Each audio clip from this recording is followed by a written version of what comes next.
All right. What's up, YouTube? What's going on? Instagram, what's going on, world?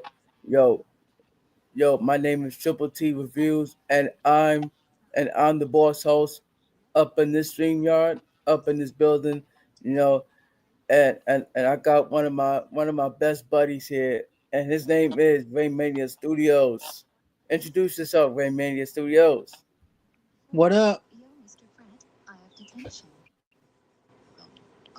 What up? What's the deal, Having yo? a good time. Having a good time. Talking about some Jay Z. Right, right, right. And we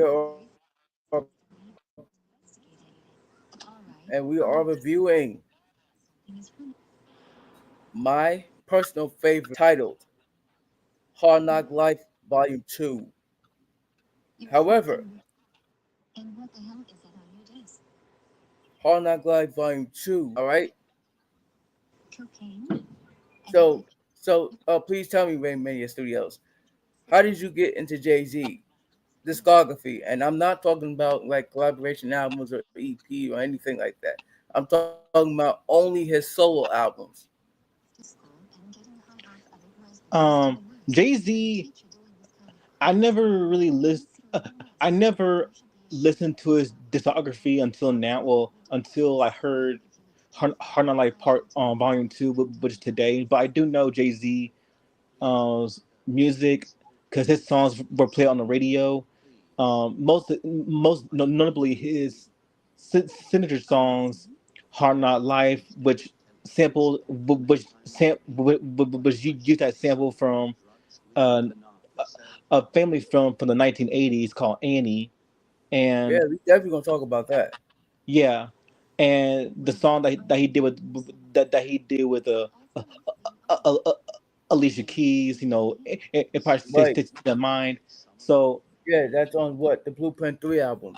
yes, so he is definitely a legend within the hip hop world, within the world of hip hop, and he influenced a lot of people. And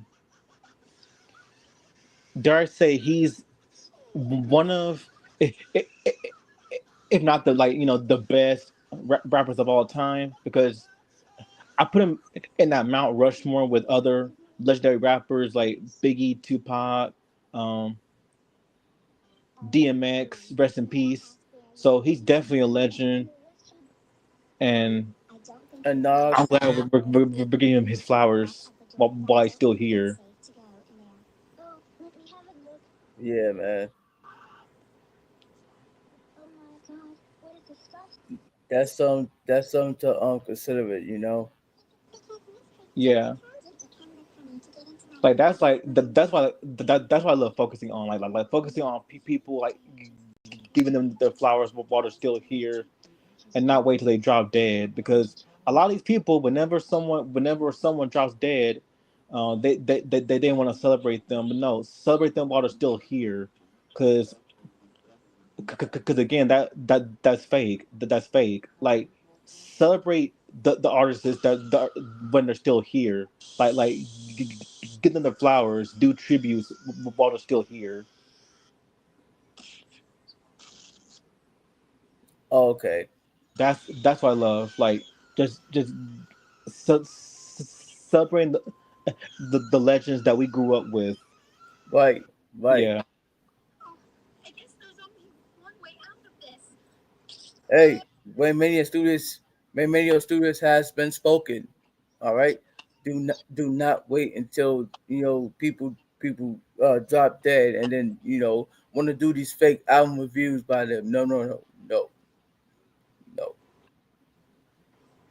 yeah. Like, well, don't do like album reviews when a person drops dead. Like, because I can already tell, like, someone, like, someone is gonna do an Angie Stone album review, even though Angie Stone passed away.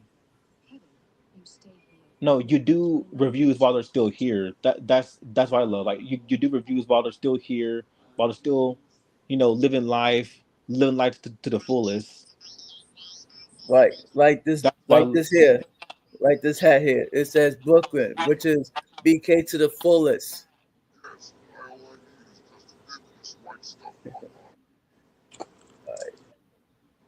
All right, all right. Okay, so you want to know how I got introduced into Jay Z music? Yeah. All right, so basically, I did heard song. Eventually, I've heard songs from like Reasonable Doubt, like Can't Not the Hustle. What you call it? Ain't No Nigga. Um, Feeling Yeah, It that one. too. That's on his first album, but I haven't really, I haven't really listened to his like the whole album of Reasonable Doubt. And the same one, in my lifetime, volume one. You know, I've heard some of his songs on Volume One, which was what you call it, "The City Is Mine" featuring Blackstreet. Shit, I actually thought that was a classic. And Lucky Me, I've heard as well. I thought it was a classic too. All right, the songs that I don't like is as singles. Is, Black Street. That group too. yeah. Yeah, yeah. The song that I don't like as a single is "Always Be My Sunshine." No, come on, man. Like Jay Z could have done better than that as far as production wise, and also somebody else to do the chorus. Better than Babyface. Yeah, yeah. It also had Foxy Brown and Yeah, yeah but Foxy Foxy Brown. Brown. Yeah, exactly. Yeah. Yeah, Foxy Brown. She dope too. Foxy Brown. No, no, I wasn't. No, I wasn't trying to come at Foxy Brown. I was coming at the song itself. Like Jay Z could have done better. You know what I'm saying? Matter of fact, no.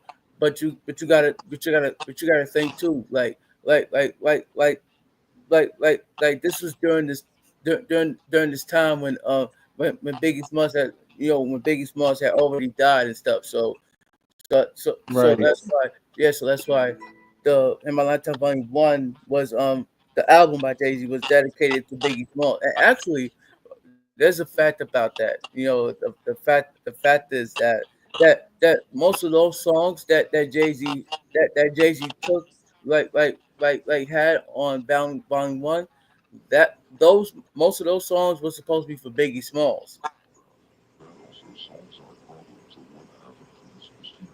Because Hard Not Life came out. The volume two came out in 98. Yeah. Yeah, and then really this album here, Hard Knocks Life Volume Two, that was that was my introduction. That was my introduction. Yeah. However, this album introduced me to drinking soda, not just any old soda. All right, Pepsi. Yeah. He died in 97, so he died. So he died a year before Jay Z's album came out. Yeah, yeah. Like I said, the songs that was on Volume One was supposed to be for Biggie Smalls. You know what I'm saying? Like, like they was about to give Biggie Smalls most of those songs that they gave to Jay Z. A matter of fact, and I feel like Volume One was a Bad Boy album, not a Rockefeller album.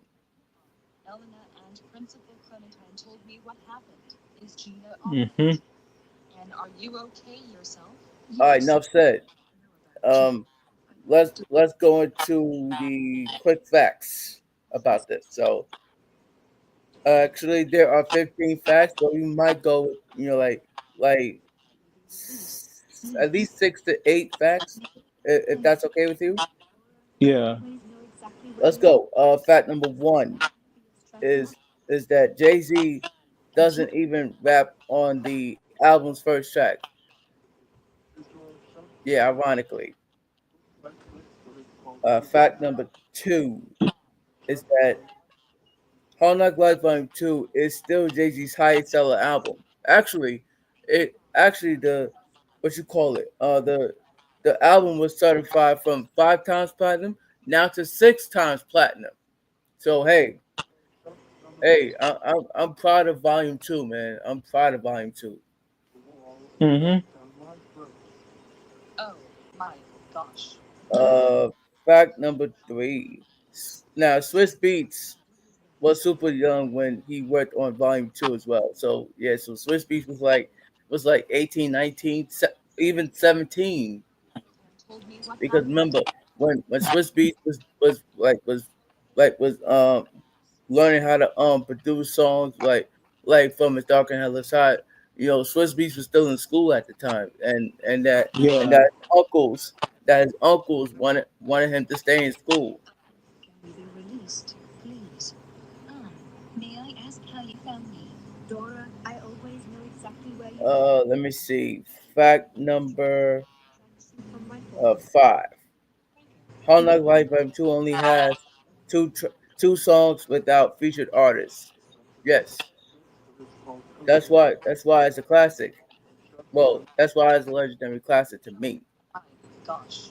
Dora, you were so grounded, grounded, grounded, grounded, grounded. And fact number seven is that Mark the 45 King originally wanted Hard Knock Life for his compilation album.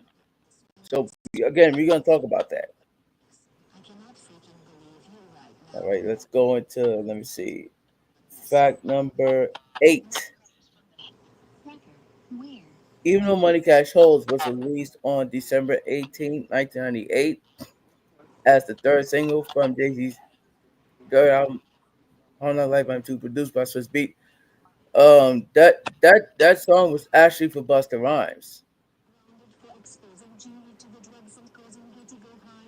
Also kidnapping her and your own teacher, keeping her but hostage. but Busta Rhymes, but Busta Rhymes was talking about he ain't that crazy, so that's why they gave it up to Jay Z. This is You know what I'm saying? But I see what I call Jay Z is that he's a song biter, he's a song beater. the police are on the way to arrest you and put you in jail. I'm trying to find it right now. Let's go. Oh, let's see. All right. Um, can we go into track number one, intro and hand it down? Yeah. Let's do it. So okay, so track number one is intro hand it down featuring Memphis Bleak and Pain in the Ass. Oh my gosh. Oh man, I love this intro, man. I love this intro. Actually, actually this this was a it was a perfect way to open up this album, man. Look, sorry. This, this this was a perfect way to open up any Jay-Z album. All right? But however, don't get me wrong. I love this intro. I love this intro, no doubt. But is it better than the first day of school intro by Ice Cube? No,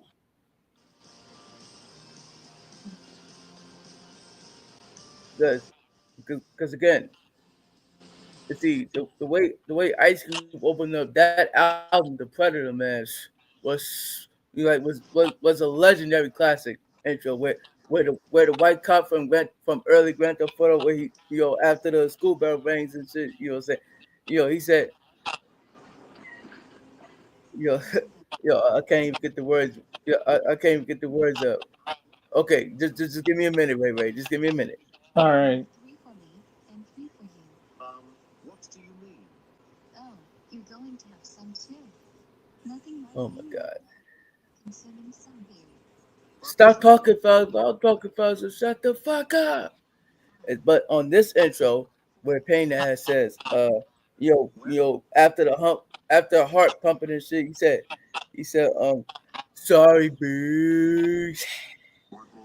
Oh my god, can you pay me back again later? Yes, mommy. Hold on, man. To the test.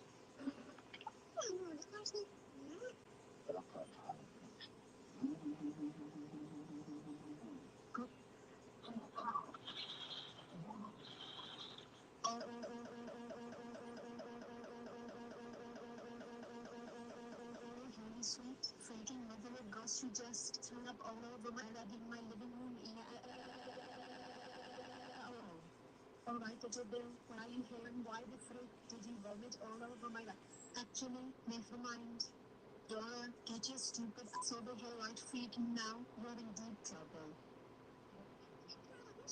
No. This isn't funny, Dora. I can't believe you got you in trouble. Yes. I always know exactly where you are. I have a secret GPS tracker on you that tracks you from my phone. A GPS tracker? Where? Wow, I don't feel so good. Because you're shoving some of this white stuff that looks like pills, but it's called cocaine and pushed me against the wall and shoved it down my throat. Oh my gosh. Yeah, you were so grounded for exposing Julie to the drugs and causing her to go high. Also kidnapping her and your own teacher, keeping her hostage. Also, you are going to be suspended for 8 weeks. I cannot freaking believe you right now, Dora. This is the third time you've done this. You better be lucky Gina recovers from the hangovers, or me and Gina's dad will have some serious problems. Also, the police are on the way to arrest you and put you in jail. No, I don't want to go back to jail. But yeah. All right, I'm back, man. Yo, what All what right. what, what was I saying? Describe how Nicholas this is after the first You were talking about the intro. Yeah, exactly. The yeah, so even though wait, even though I said I couldn't do that, but I mean, but I'm trying to voice my opinion based on which intro between the first day of school intro by Ice Cube on the Predator album, or what you call it, or intro handed down by Jay-Z on this album that we are reviewing is better.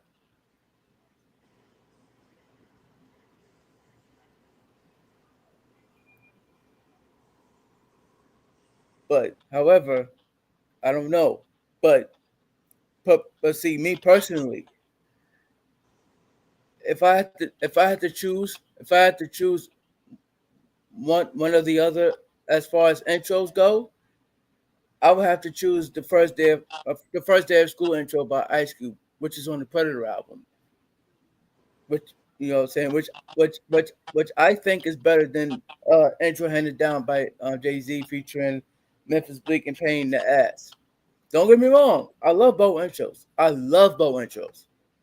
But the first day of school intro by Ice Cube is better than intro handed down by Jay Z featuring Memphis Bleak and Paying the Ass. Raymania Studios, can you please do the honors of giving your thoughts, your personal thoughts? Uh, this was a good intro by Jay Z. It pretty much sets up the whole album. Where this one talks about what it means to be a gangster, highlighting the importance of power, entrepreneurship, and agency in a world that can be oppressive and limiting. It also showcases how gangsterism is a product of the American way, which is steeped in issues of race, class, and power. So yeah, this is a pretty good intro. Memphis Bleak, I'm not a huge fan of him, but he did his thing. He's all right. He's okay. Okay. I Yeah, mean, hey, the intro only has one verse, so hey, yeah, listen, and Jay Z don't even rap on the first song, so hey, yeah. but to me, it is still a perfect way to open up any Jay Z album. Come on, man. But is it better than the first day of school intro by Ice Cube? No.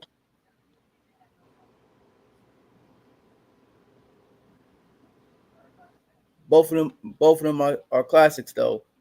They're classic intros. But I picked Ice Cube's intro over Jay Z's. So all right, so let me read y'all some here. by Memphis Bleak. So he goes, nah, this ain't Jigga, this is little nigga Bleak. We pointing to these motherfuckers live from the street. Get my peak though. My mind, so I advance at 9. I used to grease for holes, for Easter clothes. So what does he mean by that? By that whole line? I'm trying to find it. Okay.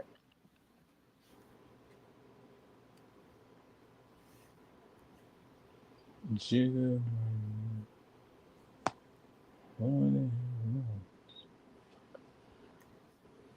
Jigga.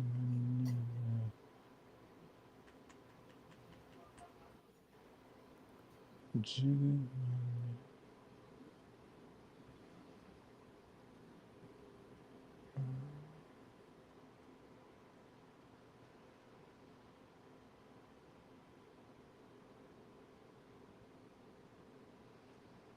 Say that again. Say that because I can't find on I can't find it on a line by line meaning. Memphis Bleak goes, nah, this ain't Jigga, this is little nigga Bleak. We pointing to these motherfuckers live from the street. Get my peak those.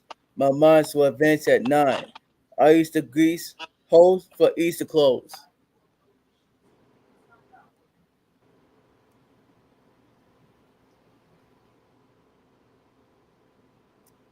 Pete the Steez. I represent for all four. I represent for all 20 grams. On the come up, trying to keep the keys.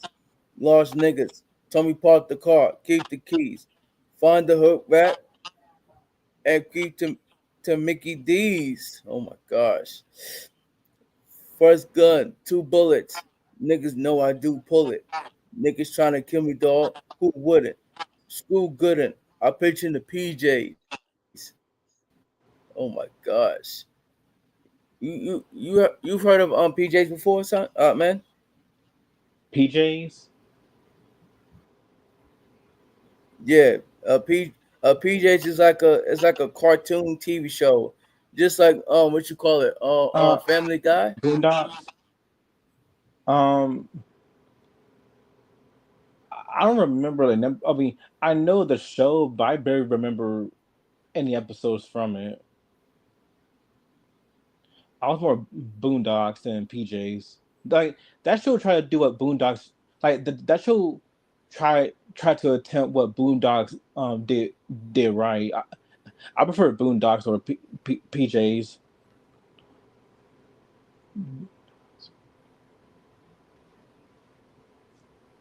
Okay. Yeah,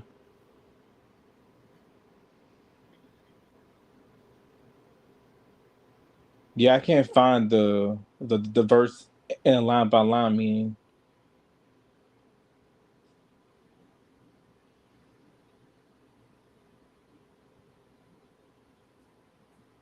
Oh.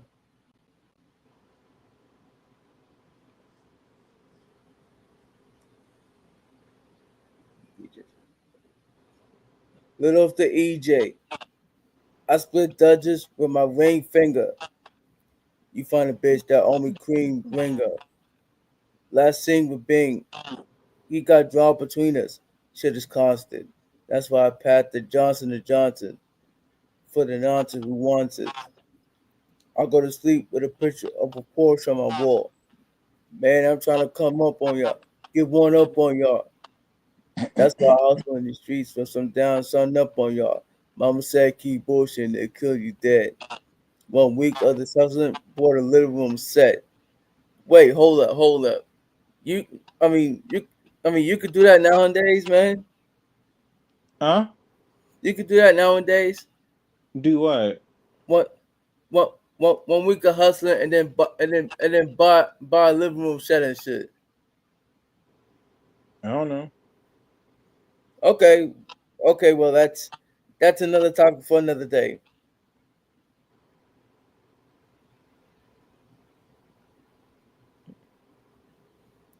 Let's move on now. All right. Went to Tom D's. Niggas mad, veins out. Cop the Jordans 2 weeks before they came out. Flashy, fly little nigga, nosy bitch from the third floor. Like, wow, little nigga, bitch, please. twisted trees, took a long pull, like bitch to breathe. That's my answer. Life's like cancer, and I'm serious. Oh my gosh, that whole line, man. That whole line is funny as hell by Maples Bleak, man. All right, all right. I'm gonna let y'all hear some of the music. I don't know if they're gonna take this down or not, but all right, but let's quickly hear it. The last of the real hustlers. Well, new. Sorry, pig. Oh, it's closing. Where we going to for breakfast? Shit, I ain't gonna lie. Wait,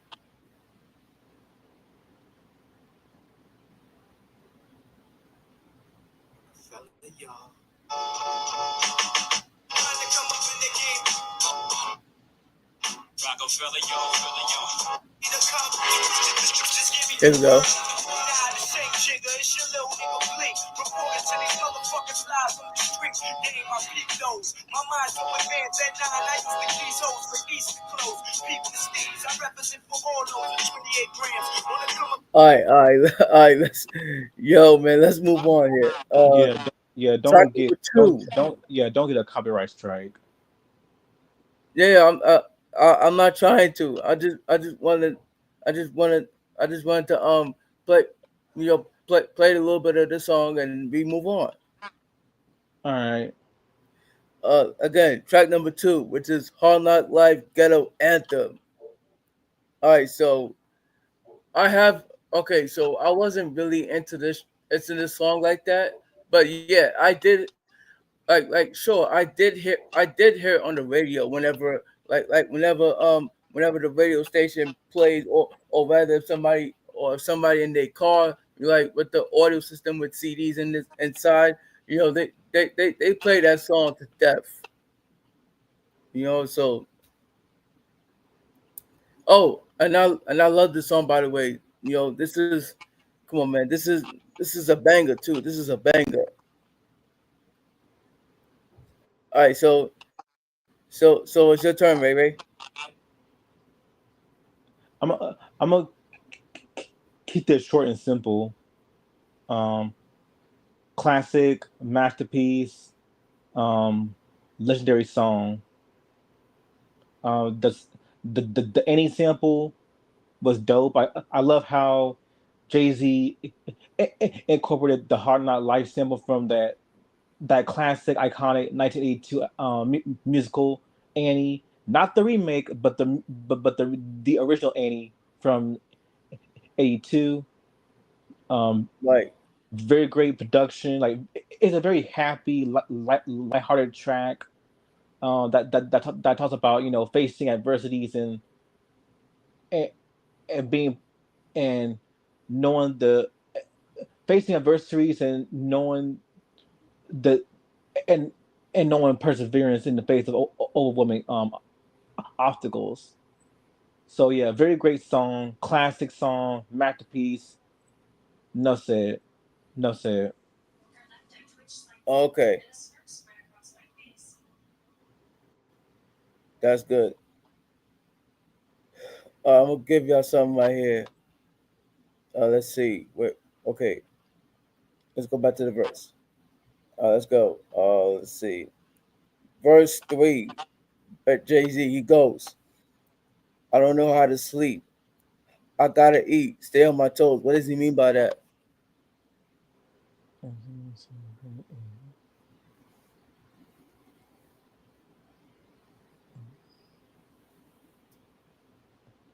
I can't rest. I have to keep working hard to survive. Cool, cool, cool. All right. So let me read that again. I don't know how to sleep. I gotta eat. Stay on my toes. Got a lot of beef, so logically, I pray at my foes.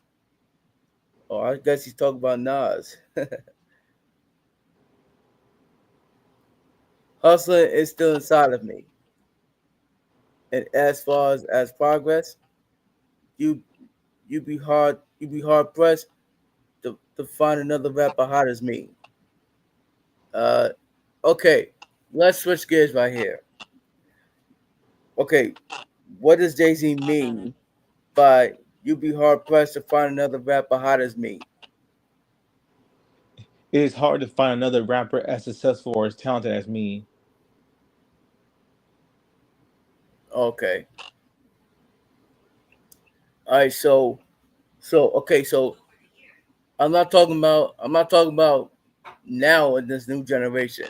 I'm talking about like in the '90s, which is the older generation of music artists and shit. So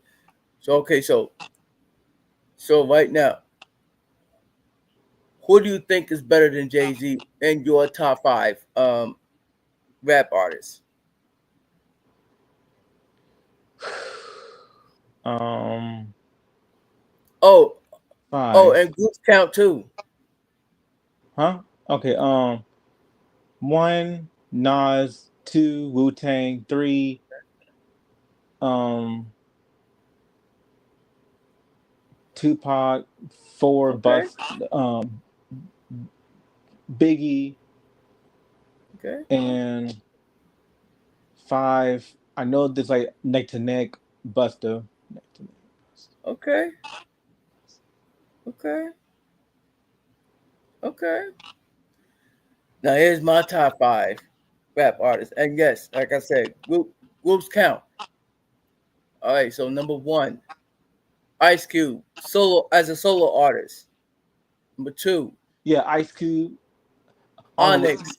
Yeah. Number three, Wu Tang Clan. I gotta put my man Method Man in there, Mm-hmm. and Redman as well. So, all right, number three. Number four, I have to put Busta Rhymes in there. I don't know, but hey, I gotta put Busta Rhymes in there. And number five, West Side Connection with Ice Cube's second group. Gosh. So I got my five. You got your five. Let's continue here. I'm gonna mention Ice Cube. How you feel about the lock? The locks. I like the locks. I like the Yeah, locks. Ice Cube, the locks. Um, Oh yeah, the locks deserve to be reviewed too. yeah. We Are the Streets is my favorite album.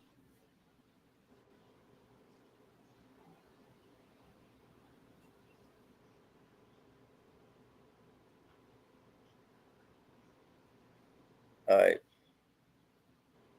Okay. I give you privacy on my first joint. Y'all all named out.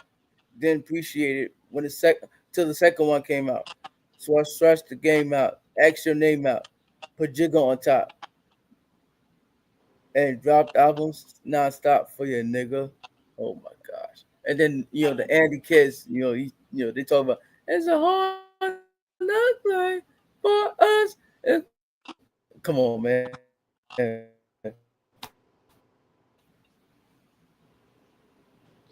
I Quick so question: have you watched anyway. that film before, Annie?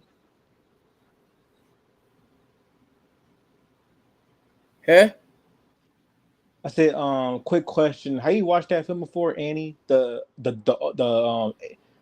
'80s version from 1982. That Annie? Yes, I have.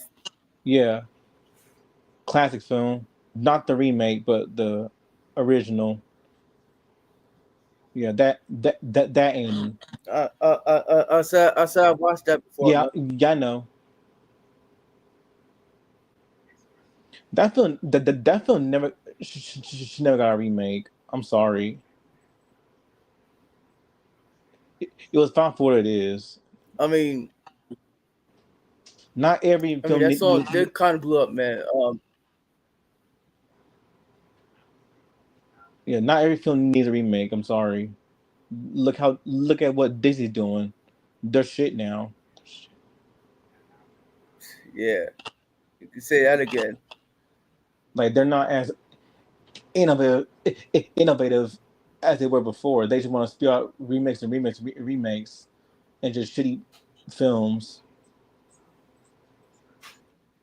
Right, right, right. But Jay Z actually won. He actually won a Grammy for this song. And not only that, like, and in order for Jay Z to clear the sample here, he had to lie. He had to lie, to whoever he went to. You know what I'm saying? I think he wrote a poem on this, and that's how he got the clearance of the sample. All right. Hold on.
Stacy last song. She's dope. She's underrated.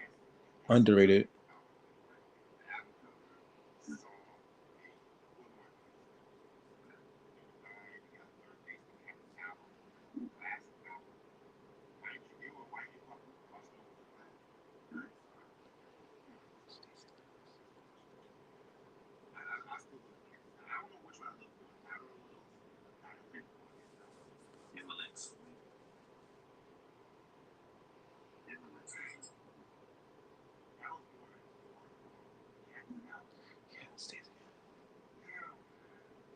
Yeah, Stacey can sing. She can actually sing. She can actually sing. She knows. She knows.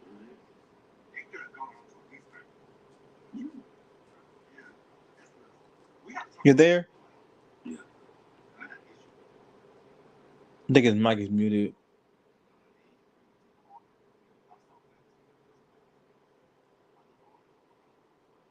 Yeah, Stacey's dope. Stacey Lassaw's dope. Like she can actually, yeah, highly underrated. She's highly underrated. Don't get talked about much.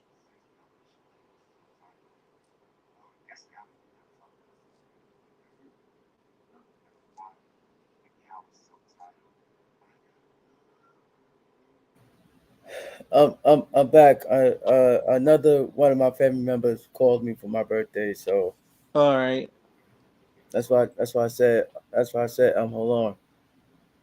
all right. Let's let's hear a little bit of this. That's it. All right. Let's see. We're gonna move on. Track number three, which is "If I Should Die" featuring the Rangers, and they are "Wise and Half Dead." So how do you get into this song? How I feel about this? Yeah. This was a good, a pretty good joint by, Jay Z and Jay Z and. Hold on, let me see.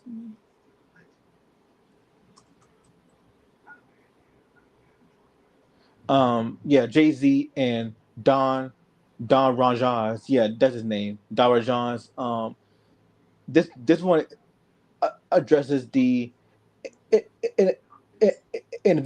the inevitability of death and how the rapper wants his friends to handle his passing. So pretty much, it's an introspective and thought-provoking track that showcases Jay Z's ability to write complex and meaningful lyrics. It explores the meanings of life and death in a unique and personal way, demonstrating Jay Z's artistry as a rapper and a lyricist. He often used his music to address the harsh realities of life in the urban communities that he grew up in. If I Should Die is no exception as it touches on themes of violence, poverty, and the cycle of life and death that many inner city youth experience. This is a pretty good song, quite dark if you add like a very dark song if you ask me, like very dark, very mature, but in Jay Sure. Z style, like Expensive. yeah, very dark. It's to me, this is his most personal song of the album. Very personal. Really? Yeah, yeah. Because when you're going through like when you're talking about like death, life and death, that's very personal. Oh, okay, okay. Yeah, Because that's a personal thing that people talk about, like life, death, what goes on in like inner city, inner cities, youthhood, all that. Like all that is personal stuff. oh, okay, because I mean, some people would think that this song would end up on 444. Like if you want to talk about Jay Z's rapping ability based on like his personal life. Yeah, where he was at the time. Yeah. All right. So let's give him my thoughts here.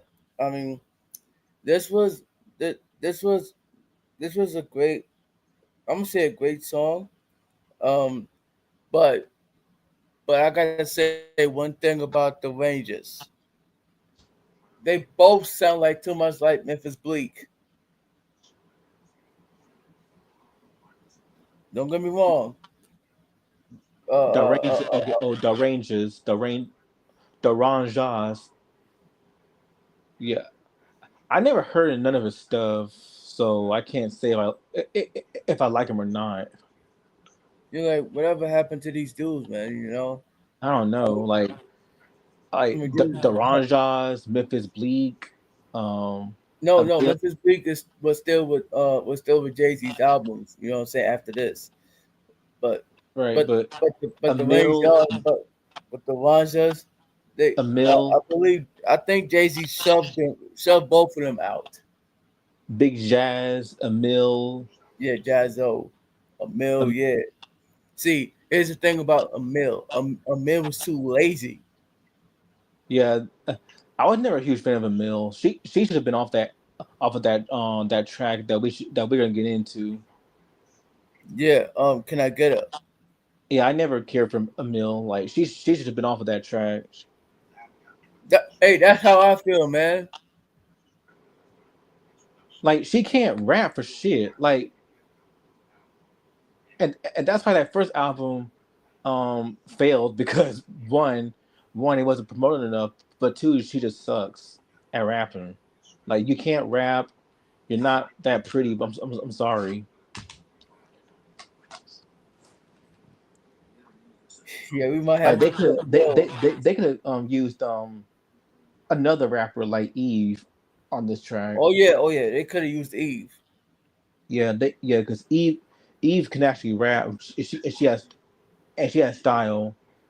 Like, Yo, but with a mill, but with the mill, like inter, she just interchangeable. She just interchangeable.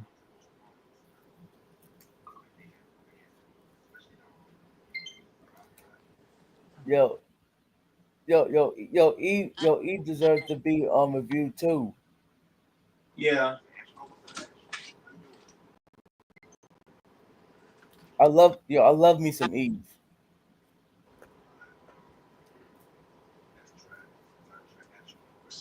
And actually, Emil should be down. Emil should be on the bottom of the tier list. she shouldn't be on a track list at all. No, no, man. I'm talking about on the bottom of the tier list, like a trash tier list, or don't listen to this person's music. This and that, and the third. That's the Right. type of tiers I'm talking about. Yeah, like a mill. How you feel about Trina? Trina. I like me some Trina. Yeah. I like that song with. I like that song when she did with Kelly Rowland. Here we go. Here we go again. Now you telling me she's just a friend. You know, like come on, man. That was actually my introduction to Trina. Right. Yeah, I was never really into her music like that. So I say Trina is great. Um. Yeah. So this track, "If I Should Die," is a very personal track. It's very dark. Um, Jay Z, he definitely delivered. Darwin Johns, he wasn't needed in my opinion. So You mean they both weren't needed, but okay. yeah, Darwin, yeah, same. But this song is pretty good though. By which Yeah, Jay Z, by which Jay Z was the soul. Like he pretty much stole the track. yeah. I Yeah, mean, don't get me wrong. I like this song, but yeah, but the Ranjas, they both sounded like too much Memphis Bleak. Like, yo, what y'all doing? Y'all not Memphis Bleak. oh yeah, they're a duo. Okay, they're a duo. Rise and Have Dead. Yeah, they're a duo. I have both verses, 1 and 3, but I would like to do verse number 4 by Jay Z, where he says, I told Big, I told Big they're still hearing his songs. Running the park, Ask him where we went wrong. Tell him life is miserable when you're dealing in the physical form. Oh my God, what does he mean by that? I don't It's know. everything that's invisible game. Y'all need to know.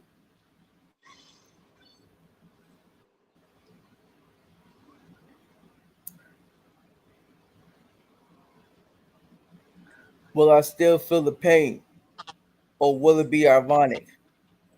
Will I chill in the flames for all the ills of my brain? Can I reveal the game to all the hustlers trapped in the race? And if so, can I leave this place? Can I puff cigars? No, Jay Z, you're not Suge Knight.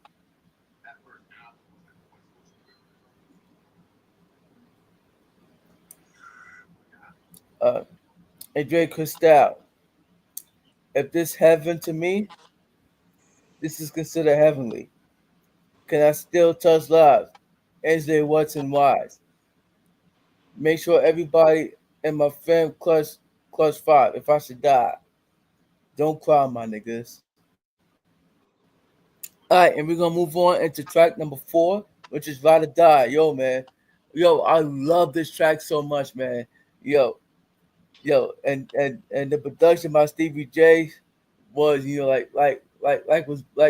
was boom bapish, Like, come on, man. Like, what can I say about this? Yep. Faith Evans boo that but they Yeah, got divorced. her current husband, Yeah, but they got divorced in 2023. 2 years ago. Yeah, they got divorced. Oh, how come? Personal issues. That's all you need to know is personal issues. Okay, Yeah, that's all you need to know. Just issues. Just issues.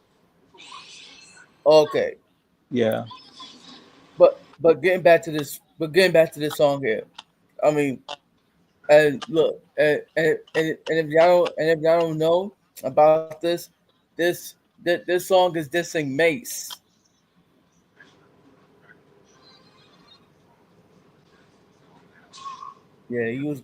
He was going at Mace on the first verse. No lie. So how do you feel about it, Ray Ray? The, this was a good track. This one this one shows that Jay Z is he's someone that's not he's someone that's not to be reckoned with. So pretty much it it's braggadocious, but also in a way that it's braggadocious, but it serves a purpose where he's saying where in one verse he's saying about little motherfuckers ain't ready for war refers to Jay Z's experience as a street hustler who has been in danger and violence before, and he's not afraid to use his power to defend himself. Pumpkin pie means weak and soft, while shocked when I got the news that this nigga ready for war. Where that fool at means he's always ready for a challenge. And the phrase "I roast niggas like like yeah smoke niggas like yeah" means he destroys his enemies while scathing lyrics and effortlessly takes their jewelry. Okay. So pretty much he's saying that he's a force to be reckoned with, and he will not let anyone tarnish his reputation or take what's his. So this show so this was a very dope track showcasing Jay Z's bold, very bold, uncensored nature. Uh, I feel not just as a rapper, but as a human being. So this is a good track. Ride or die.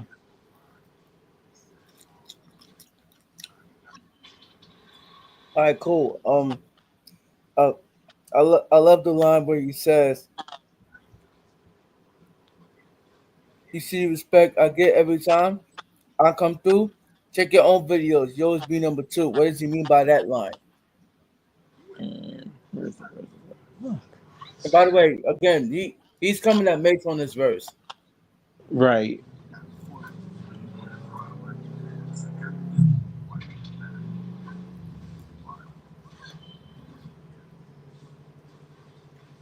Yeah, yeah. So pretty much it's like a diss at Mace, but also it also like it's one a diss at Mace, but also it's also a song about how he's someone like if you double cross him, mess with him, he's really gonna get you back in his Right. own Jay Z way.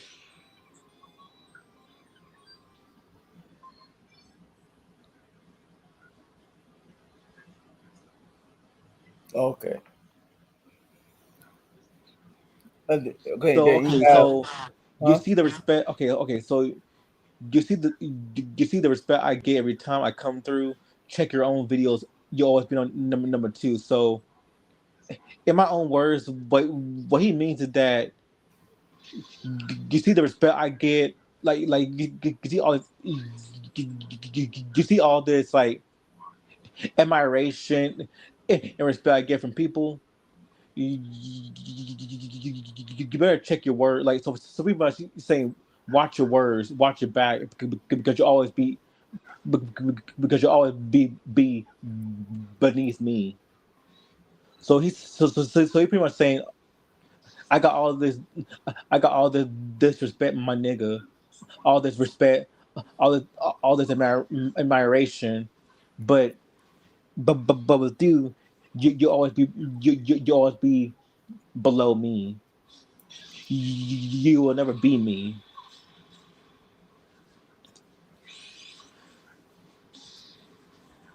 Yeah. That's what it means. Yeah, that's what it means in my opinion.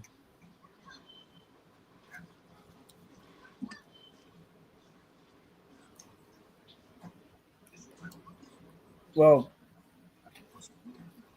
I don't know who started the dissing, but in the music video of "Love Me" by 112 featuring Mace, Mace did this Jay Z first in in that music video, so that's why Mace Mace made this song as a response this to Mace. So I don't know. I don't know. I could be right. I could be wrong. I don't know. Check it out for yourself.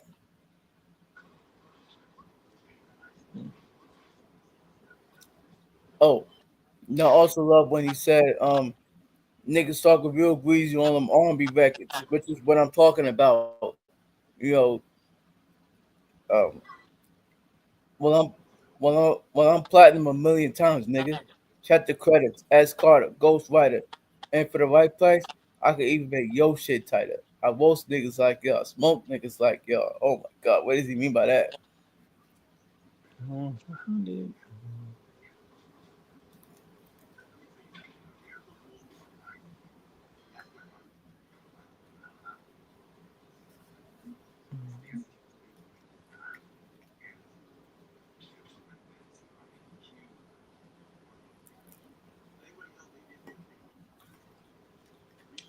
Say that line again. That verse again. I love the way Jay Z also says after number two, he says niggas talking real greasy on them army record. Well, I'm platinum a million times, nigga. Check the credit. S Carter, Ghostwriter, and for the right price, I could even make notes and tighter. I roast niggas like y'all, smoke niggas like y'all.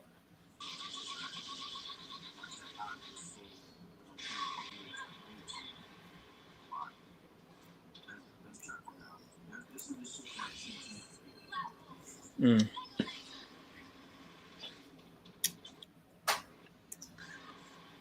I want to compete with it, but with times it says, James scores.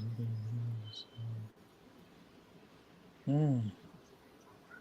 Niggas, your styles, no styles, my style. Come faggot nigga down to take the gun. Oh wait, hold up. Oh, no, I'm writing it down. Okay. Um,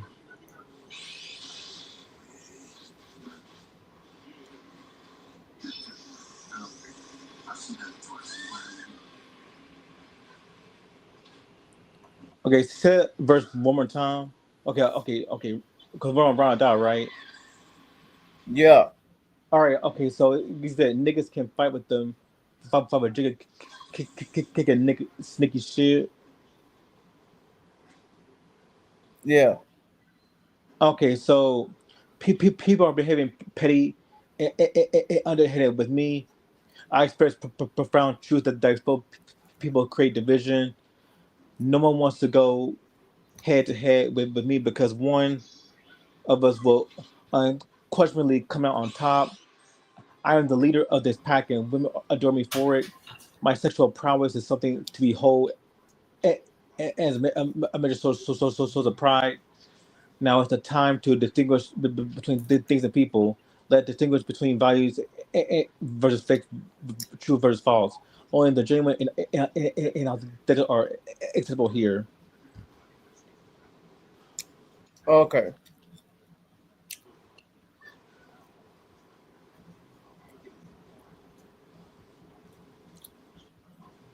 Any other thoughts before we move on to track number 5, which is "Nigga What Nigga Who" originated in '99, featuring Emil and Jazzo.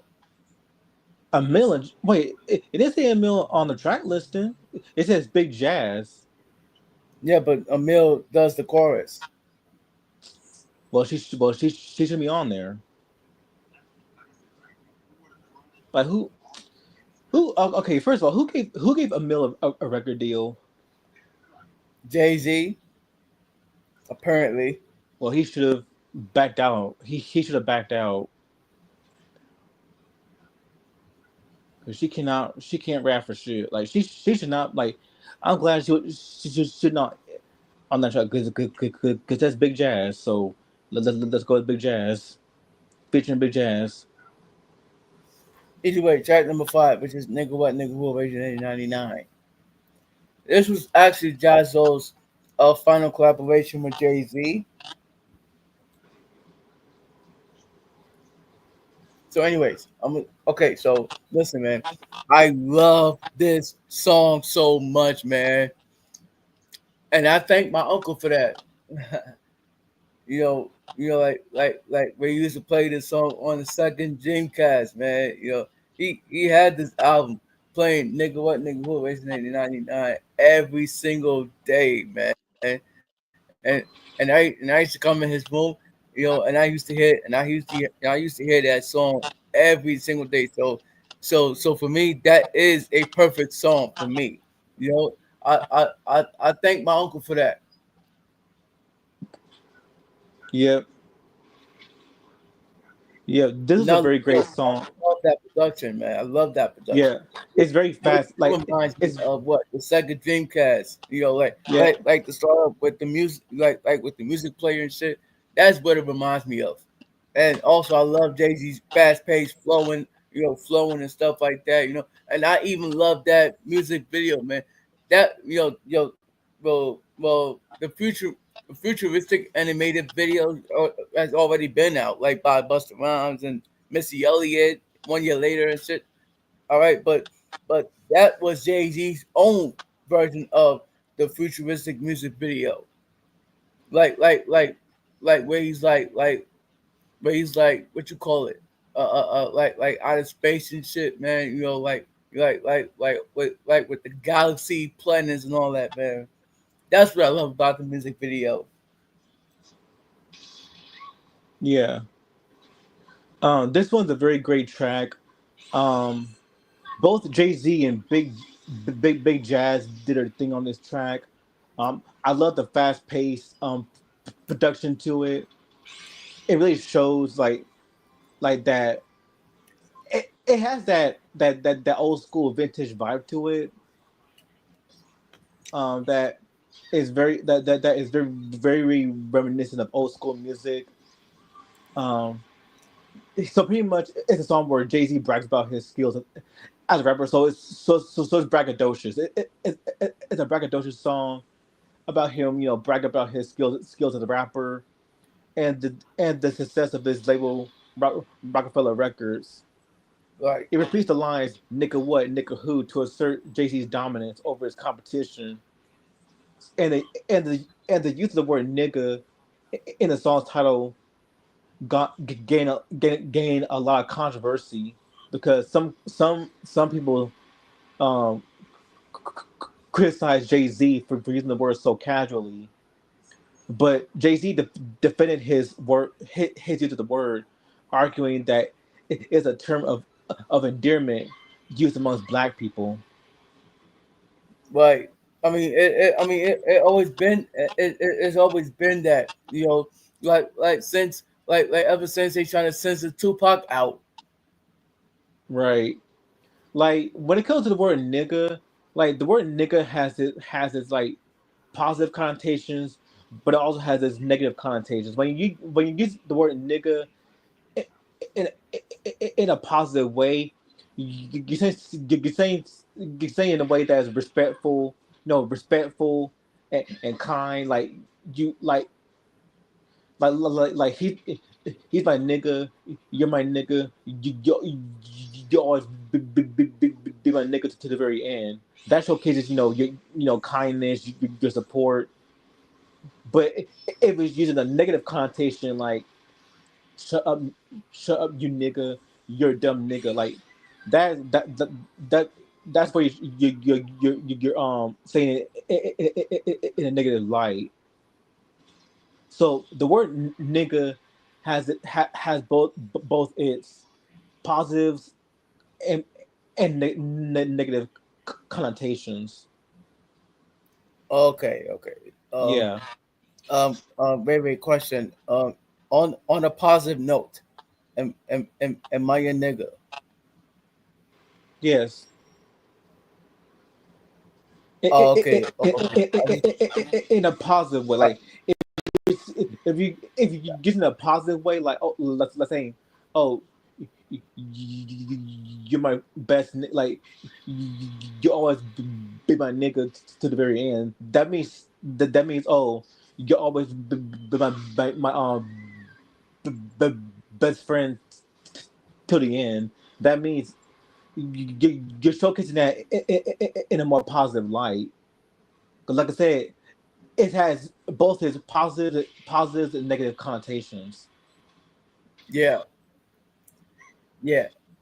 Uh, Because that's all I want to know, man. Like on the yeah, positive note, not on the negative note. yeah. If it's negative, then that means oh, you're you're a stupid nigga. Like that rate, like it's also used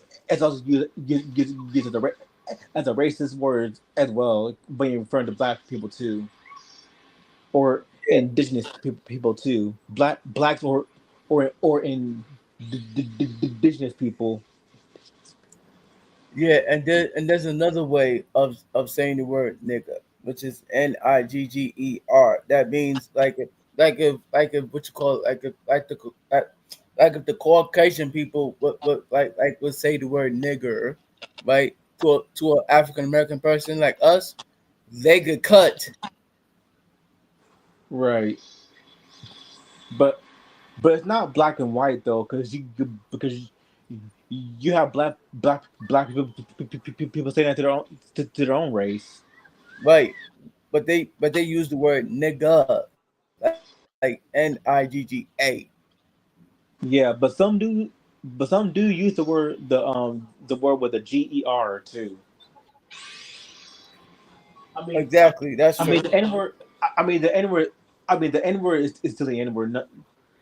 At the end of the day, like at the end of the day, the N word is still the N word regardless.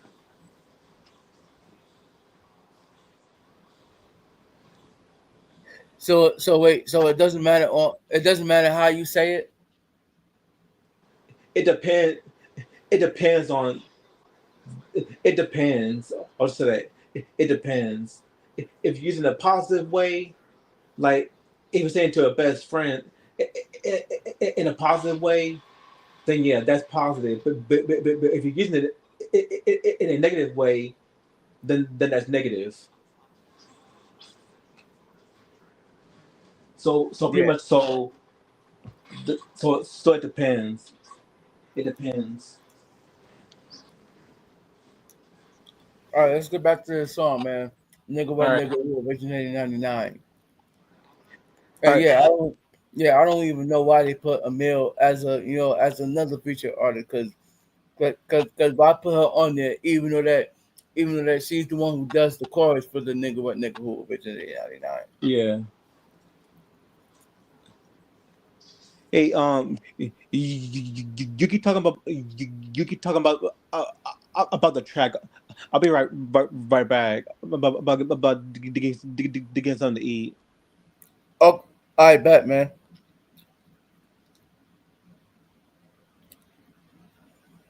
Yeah, like I said, I thank my uncle for playing that for me every day, 24/7, man. You know what I'm saying? That's why he inspired me to play this song every single day. You know, like phenomenal track, phenomenal song, everything, man. You know what I'm saying? And Jasmine even did his thing, man. He did his thing. But Jay Z's that nigga, man. Jay Z was that nigga at the time. So hey, I applaud Jay Z for the fast paced flowing, man.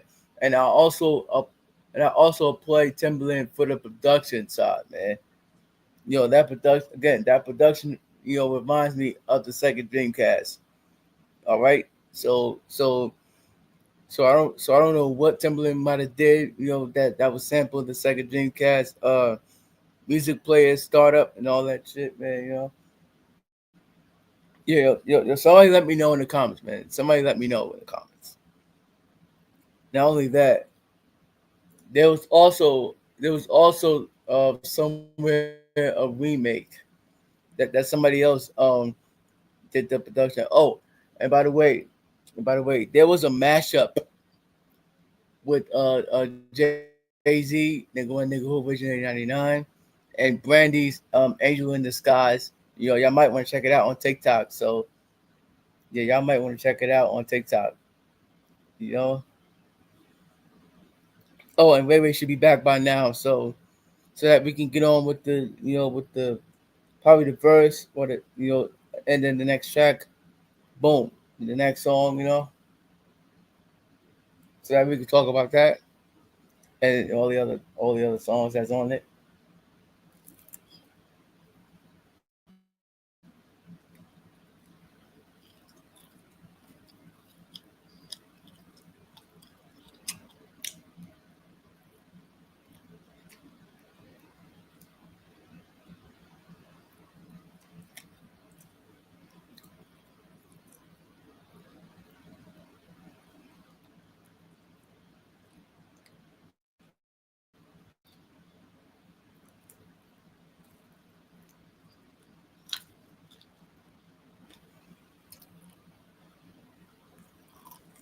Ray Ray's be coming back.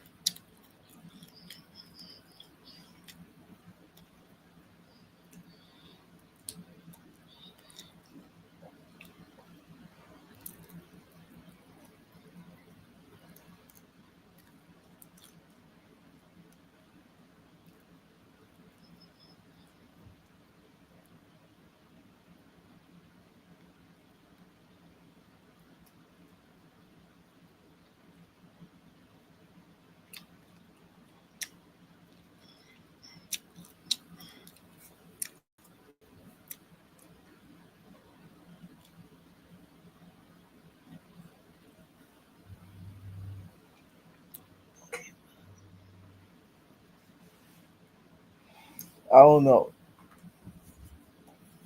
So I want to know how y'all feel about this song, man.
I'm back.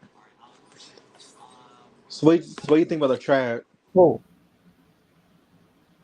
Huh? I said, all right, cool. All right.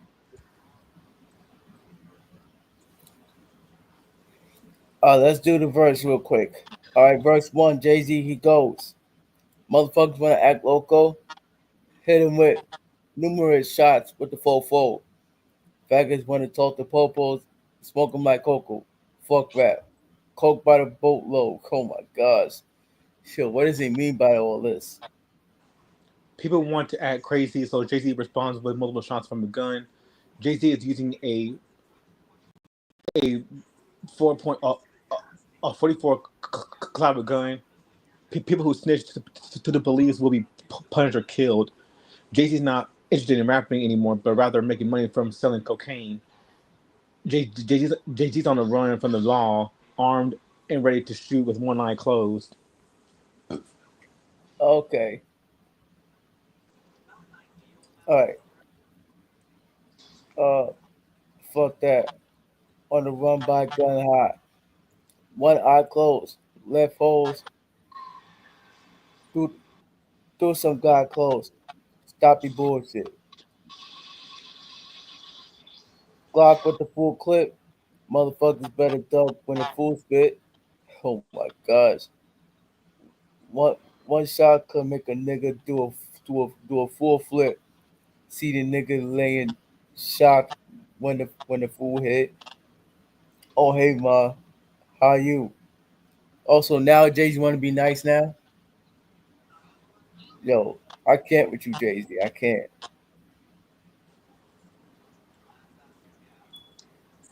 No niggas wanna buy you. But see me, I wanna fuck for free. Oh my gosh, man. What does he mean by fuck for free? Once have sexual relations with the woman without any financial exchange. Oh, like without paying for sex. Yeah. Oh, okay. Fuck for free. Oh my god. When I heard this line, man, I actually thought he was talking about free from the original 106 Park, man. Like what the fuck? Like, you wanna fuck free, but you with Beyonce though? Like, how does that work, my guy? How does that work? I don't know. I don't know. What 106 Magic Touch, I guess. I don't get I don't get involved in people in people's personal life. That's their business. And then Well, they did the Carter's I album really don't too. either. Look, hey, I really don't And then either. they and then they But I did just want to and then know they did because I'm curious. and then they did and then they did the Carter's album too. Yeah, but we not counting that. Right. We're only counting Jay Z solo albums. Right.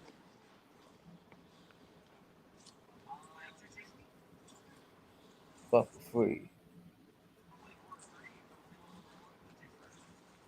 Like I can kneel, take this ride, make you feel it inside your belly. If it's tight, get the KY jelly all night. Get you wide up inside the body of the telly, side to side, till you say Jay Z, you're too much for me. Oh my gosh, man.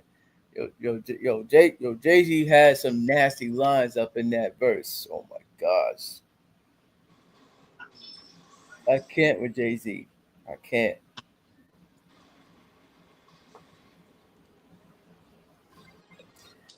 All right, so let's move on here. Track number six, which is Money Cash Holes featuring DMX. Like, oh my gosh, Rest in peace. this is believe it or not. Yeah, rest in peace to DMX. Right, but what I was gonna say before that, I was gonna say this is one of my personal favorite Jay Z songs on this album. Oh my god. They both did their thing. DMX, rest in peace, and Jay Z. They did Yeah. their thing. But let me tell But you, like that. But they were actually Yeah, right. What? What? And I noticed about DMX is that he did the what on all of his albums, even on Yeah. his featured songs, like this Money Cash Holes and shit. So, anyways, yo, and this song was originally for Busta Rhymes,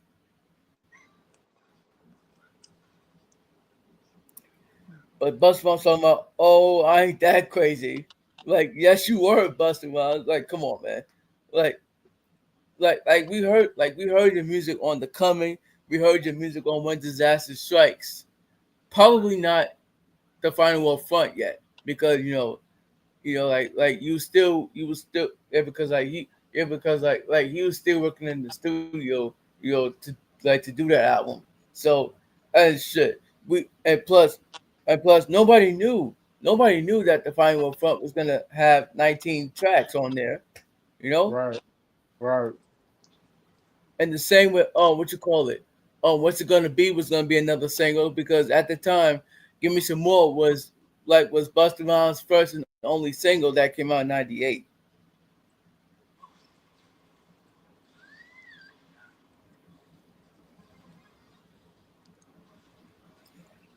So please give your honest thoughts on the Money Cash Holes featuring DMX and originally for Busta Rhymes. Um, I'll be brief with this one. This was a very dope song. Very dope song. Um, very nice collab between Jay Z and DMX. DMX, rest in peace. Um, he definitely delivered on this track with his usage of the what, and Yeah, throughout the whole where song. where in his verse he said DMX and my dog's bite. Jigging my nigga rhyme all night. Thugs for life one night with this rap shit. Let me go and I bet they know what'll happen. But when we clap shit, acting like we owe him something. They show him something. Show him Talk something. greasy. Yeah, they would show him something. I said, yeah, talk greasy. I think they found him down the road or something. Fucking Woo! fucking with Fuck a with a mad madman minute in a in a bad bad mood. mood. It's like fuck with a Like mad fucking with a guy mad one's dog that mad wasn't food. So the only fed thing food. stopping him is you. What? So So yeah, the only thing that he'll dropping is you. What? Chopping it to what? Oh my gosh. but yeah, signature line. Yeah, that's a signature DMX. Signature DMX, vintage DMX, raw, uncensored, grimy, brutal, but I love it. Very dope All right, song. all right, No, no said. right. Okay. All right. Let me ask you a question, bro. All right. So, what if it was a DMX song and not a Jay Z song? Do you think this song would have been on "Flesh of My Flesh, Blood of My Blood"? I think it would. Yeah. And then Jay Z would have been featured on it, or even Busta Rhymes would have been actually featured, and nobody wouldn't know, or even the Locks would have been featured, man, or even Eve. Yeah, Eve. I think Eve would have been crazy on that beat, man. Busta Rhymes too, but see, Busta Rhymes talking about, oh, I ain't that crazy. Like, come on now, yes you were, Busta Rhymes, yes you were. Don't try to sit up here and say, oh, you ain't that crazy. Yes, you was, Busta Rhymes. All right, because we heard you on the Coming album. We heard you on When Disaster Strikes album. Even though you got some party records, and then again, nobody has heard ELE yet. So hey, I'm gonna just leave it up to the fans. All right, I'm gonna just leave it up to the fans. But anyways, I'm gonna read DMX's real quick, I've and heard it then JT before. after. Huh? I heard it before a long time ago. I had to go back to it. Yeah, I got it. I gotta hit it. I gotta hit an album too. So that Yeah, so that so again. that when it, like when this like when it's time for us to review it, then we'll have our honest thoughts. Mm-hmm. Let's get to the lyrics. So DMX, he goes, DMX, my dogs bite. Jigga, my nigga, rhyme all night. Dogs for life. One night with this fat shit, let him go. And I bet they know what happened when we clap shit. Act like we owe 'em some. Then we show 'em some. Talking greasy. I think they found the roll or something. Woo! Fuck with a madman. Fuck with a madman in the bad mood. It's like fuck with a mad dog. That one's mad fool. And the only thing that's stopping him is you. What? So the only thing that helped him drop him is you. What? Chopping it too. What? Then he drop it. It's a clue. And the response from the street is this is one dog that loves raw meat. Woo! But getting back to it, just cause I love my niggas. I said blood for my niggas. Let a nigga holler with my niggas. All I'ma hear is right here, my nigga. Yo, at the end of the verse, man, where he says though, he Mm-hmm. bought he bought it on the album's intro of Flesh in My Flesh, Blood in My Blood, which is why track number one, which is my nigga skit. You know what I'm saying? So and it's only like 1 minute and 28 seconds. I love that intro. Mm-hmm. And Eve did the same thing, but she called it my bitches skit. Love that. Love that skit too. We're gonna go to Jay Z and then we're gonna move on to track number seven, which is a week ago featuring Too Short. Yep. All right, here we go. Uh, yo, Jay outflow sick. Fuck all y'all haters know. Okay, Jay. Oh, Okay, so a week ago. yeah. Yo, outflow sick. Fuck all y'all haters blow dick. I spit the game for those that throw bricks. Money, cash hoes, money, cash checks. You see how he flipped it around? Yeah. From when he said money, cash hoes, now he says money, cash checks. What does he mean by those? Hold on. Okay. I don't. Um.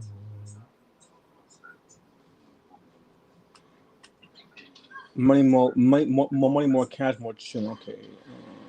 Oh, by the way, and speaking of more money, more cash, more hoes, yo, did you ever seen that video for the money, cash hoes? I don't think I have.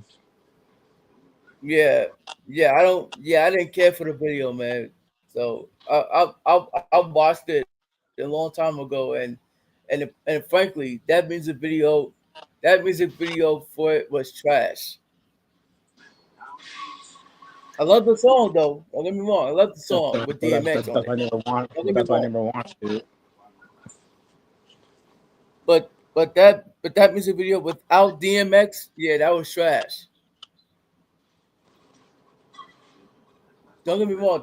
There's a remix though. There's a remix featuring the Rockefeller crew like Memphis Bleak and Bees and the Young Benny single, which he's on his album.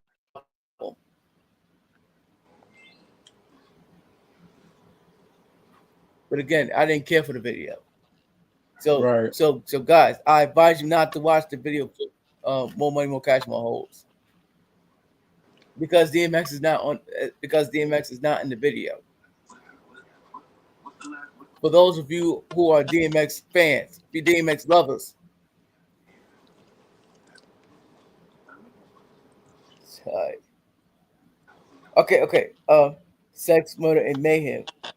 Romance, romance for the street. Only wife of mine. Okay, JC, you did not have a wife in '98. All right, like whoever was your wife, boy. Yeah. BB, Then Beehive girl. Yep. The Beehive girl. That's his wife. No, no, but I'm saying before he got with Beyonce. Yeah. You have to remember Destiny Child came out in '99 with their first album. Right. So Jay Z was fucking with Jay Z was in a relationship with Foxy Brown before Jay Z got with Beyonce. You mean not well? All right, The so first the first album came out in '98.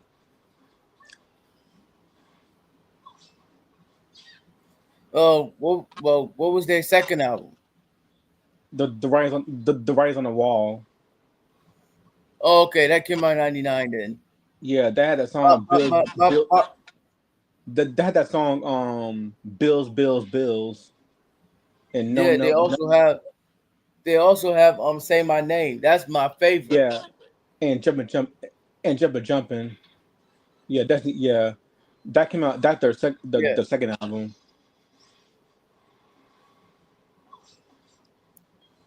Anyways, they deserve to be reviewed though. Uh, Yep, in the future. yeah, in the future, right. Getting back to the verse by Jay-Z, where he says, "Only wife of mine, it's a life of crime, and since life's a bitch." Hey, Jay-Z, why? Okay, why you still entitled from Nas?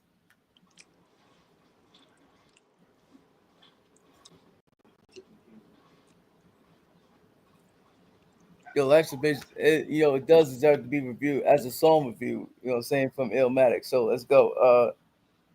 Life's a bitch in mini skirts and big chest. How how can I not flirt with death? Oh my gosh. That's life, Igma, long as life within us. We gonna send a lot and pray that Christ forgive us. Fuck it. Ice the wrist and the raise the price on these niggas. Y'all can't force on my level. I'll invite you all to get with us. If your ball is glitter, when I go all the Harlem players. Again, he's talking about Mace again. Roll my picture. If you get close enough, you can read the description. It reads, money, cash, holes. How real was that nigga? Whoa. Oh my gosh, man. Jay Z got nastier on this song, man. I don't know. All right.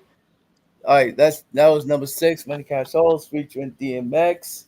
And originally it was supposed to be for Busta Rhymes. But again, he turned it down. Hey, Busta Rhymes, it's your fault, man. I'm sorry, it's your fault. You should have took the song anyway. And before we move on, Ray, I want to tell you the story about the beef between DMX and Jay Z, and basically how it started. So basically, how it started was they went to the Bronx, okay, and they went to some pool hall place where where what you call it, DMY from the Rough Riders crew. They they they they were on DMX's team, and then Irv Gotti at the time was on Jay Z's team, and Damon Dash as well. So and so now they both so now DMX going, all right, with his raw grimy bars, and Jay Z is going with his smooth bars, trying to win over DMX, you know what I'm saying, in the pool hall. And Hmm. they both was standing on top of the pool hall, and you know what I'm saying, and what's so crazy though, what's ironic was that Memphis Bleak was there recording the whole thing. Hmm. Who knows who won that battle?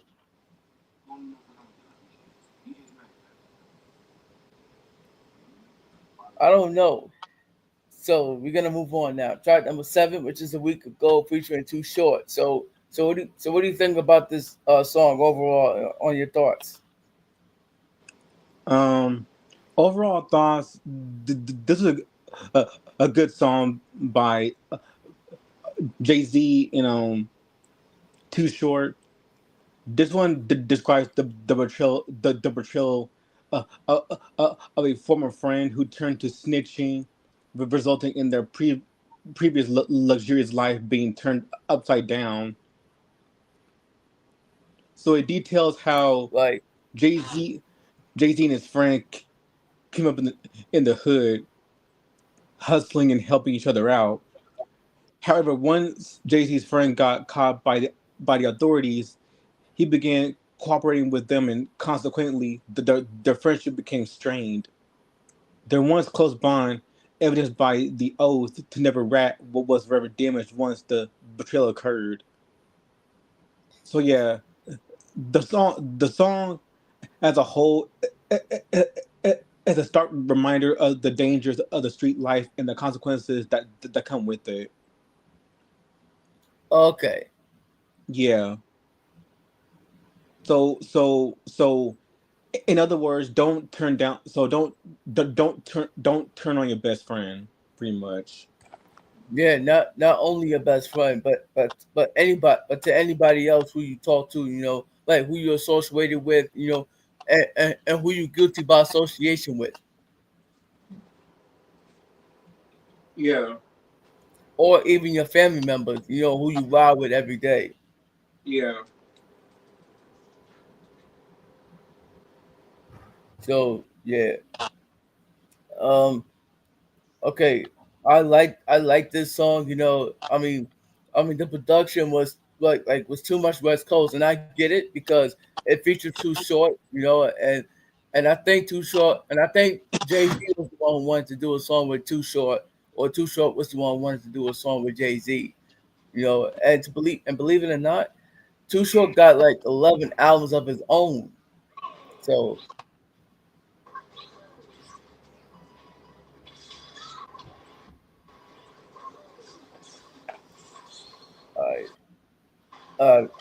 I don't want to. I mean, I'm not saying we're not going to do reading the lyrics, but let's try to get some of them here. All right. So Hold where's it at? on. Oh, let's go number 3. Verse number 3. I mean, by Jay Z. He says, the lawyer I retained. You said you leaking some things. All this after a week in the bang. I'm mad at myself because I didn't spot the weak link. I I would have bet I would have bet the house if you wouldn't speak a thing. What does he mean by that? The lawyer I hired told me that you're giving out information after only a week in jail. I'm mad at myself for not seeing that you were weak and had a tendency to betray me. I would never have. I would have never guessed that you were snitch. Cool, cool. Nigga, this was the hope. To the top of broke. Even pricked our finger. Anything that got between us. We supposed to cut the needles. What happened to that? Instead you cop instead you instead you copped out to a misdemeanor. What yo, Daisy, We, why are we you took a using blood. We Elliot's took a name? blood oath. We took a blood oath to always have each other's back, even when we were broke. We were supposed to always be ready to fight. But what happened to that? Instead, you sent me off for a minor crime. So misdemeanor.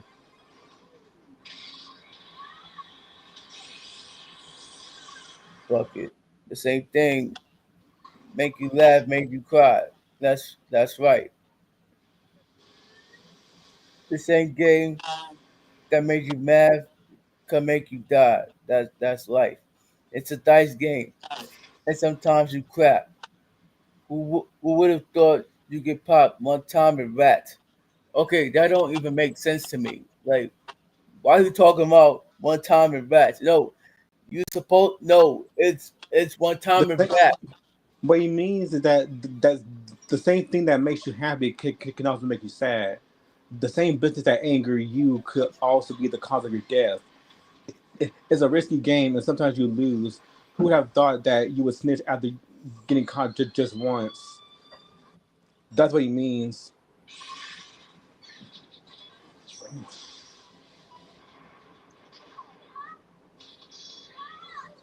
Now you know that's bad when your sister is mad and your son gotta grow up like this is my dad.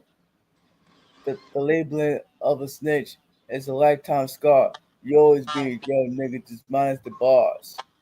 Yo man, those are actually real lyrics, man. Like you cannot front on that lyric, Ray Ray. You can't.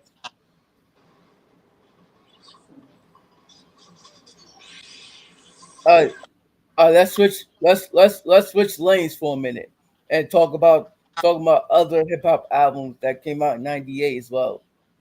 All right, so for January 13th, Money, Power, and Respect by the Locks was released. What else? Life or Death by C Murder on March 24th, 1998. Generation FX by Das Effects also was released on March 24th, 1998. Uh, Retaliation, Revenge, and Get Back by Daz Dillinger on March 31st, 1998. Moment of Truth by Gangstar, March 31st, 1998. Roots of Evil, Coogee Rap.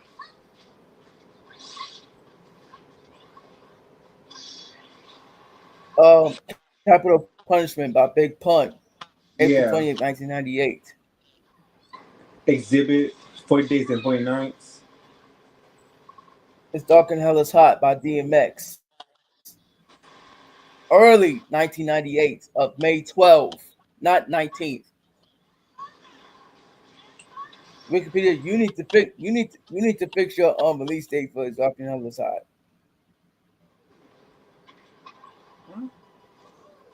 Onyx, Son of Down. Oh my god, yo, we gotta review that album. Beyond the Front by Black Eyed Peas. What? Wait, hold up. When did they ever? When did they ever make music in the '90s? I gotta check. I gotta check them out. Yeah, they did. They did. That was before. That was.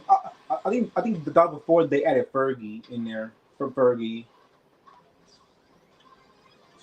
I don't know, man, but I gotta check them out because I don't because listen, um, I only know Black Eyed Peas for like the early like from the early 2000s. You know, like where they made songs like Let's Get It Started Yeah, and you know Let's that's when Get they had Retarded. Yeah, that's when they had Fergie in there. Fergie. And also I've known them for songs like Meet Me Halfway, what you call it? I Got a Feeling, you know, I mean songs like that. And My Humps, yeah, My Humps. So yeah. Oh, and Boom Boom Boom. Yeah, So yeah, we definitely gotta review their music. yeah.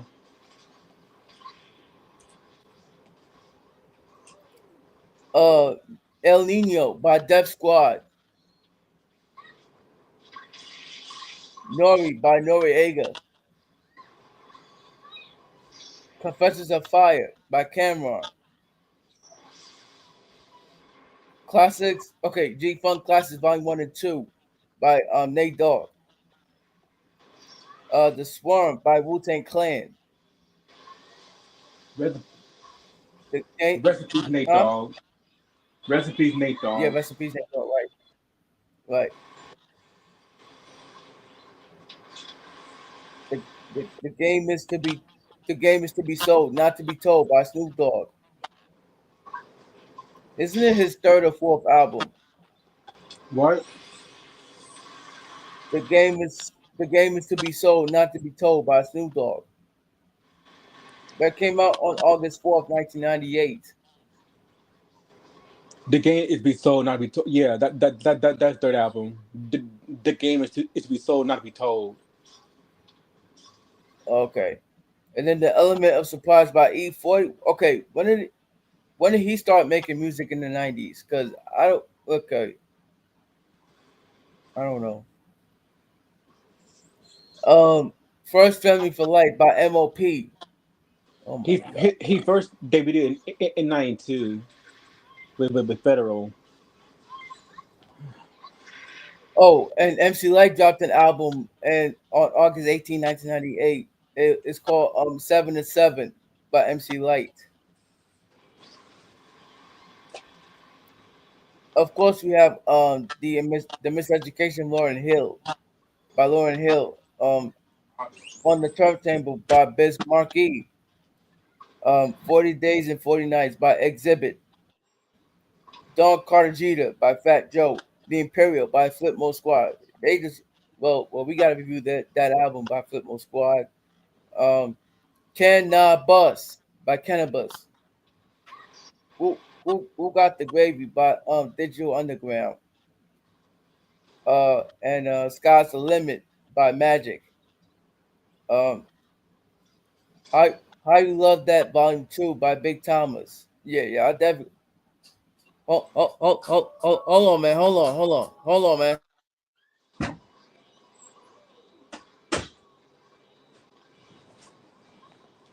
Huh? Oh, never mind. Hey, I don't, I don't want to be on there for too long. Like I did love Jay Z. No hard feelings, but please get to the next song. Cause I gotta wash dishes soon.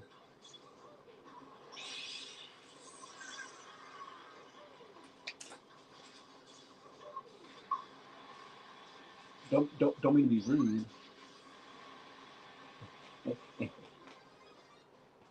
And I hate being rude. And, and, and I hate being rude. But come on, just get to the next song. Wrap it up.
Like I get he loves Tupac. Not Tupac, but Jay Z. But come on, get to the next song.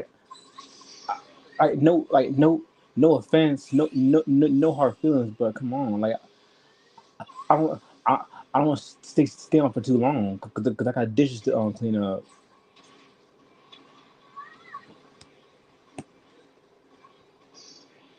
Like no hard feelings.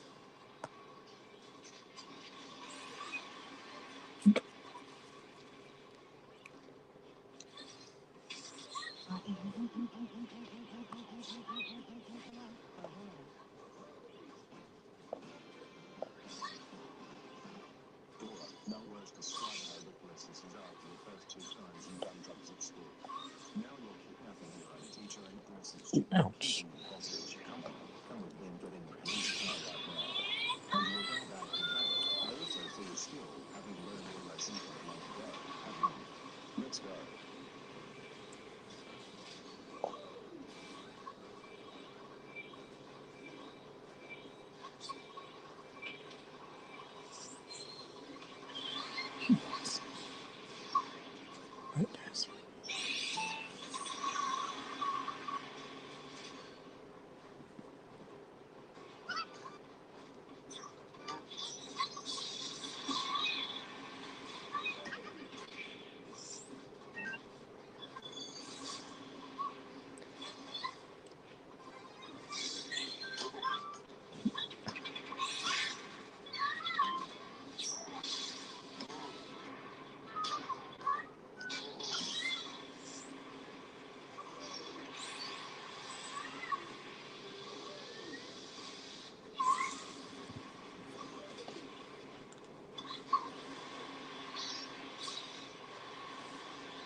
Yeah, I don't want to stay on for too long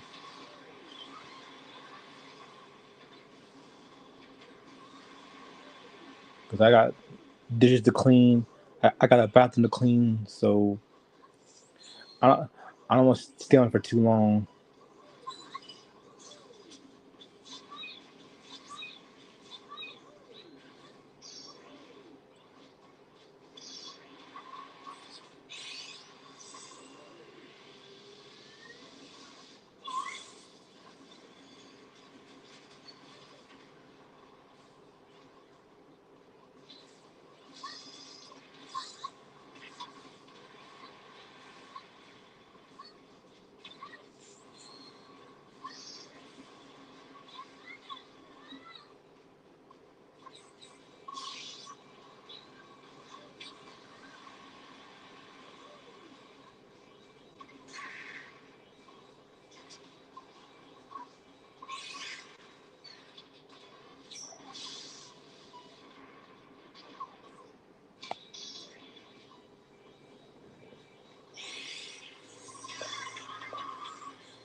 She can sing.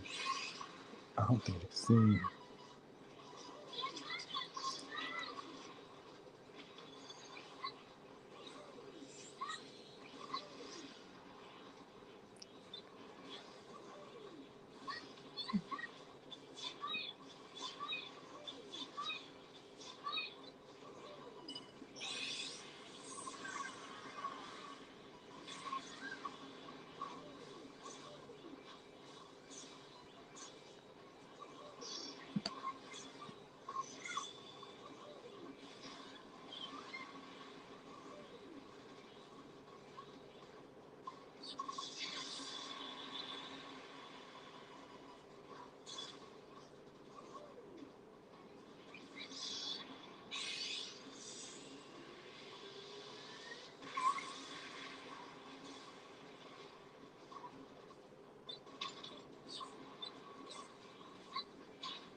No.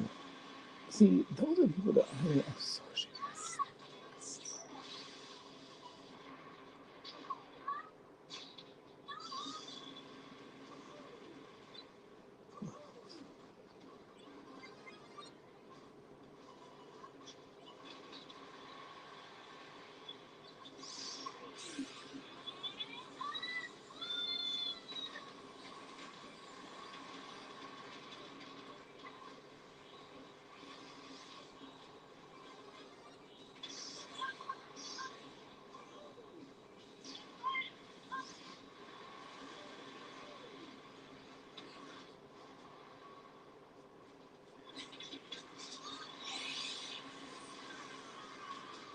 Piece of content. I've discussed all the information we had at this point, and just a little.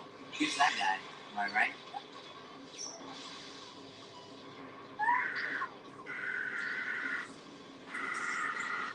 Just a little. Who's that guy? Digimon.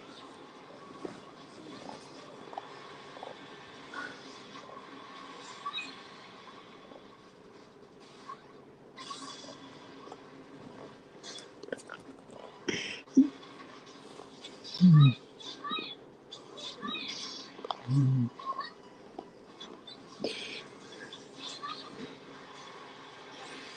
I right? I've talked a lot about this situation, and just like you, I want this to be the final release. Across almost 4 hours of content, I've discussed all the information we had at this point, and to be frank, I'm exhausted. Outside of stepping on the toes of a lot of colleagues and former friends, outside of just a little. Who's that guy? Am I right? I've talked a lot about this situation, and just like Hey, wait, I didn't mean to hold you up. I apologize. All right, so we're done with the quick, what you call it? Uh, other albums in '98. One. So let's go with track number 8 real quick. Rich is Coming of Age, the sequel, featuring Memphis Bleak. So here is that it just like it just gives me like Style P and Jada Kiss vibes and all that thing, man. And even Q-Tip and Busta Rhymes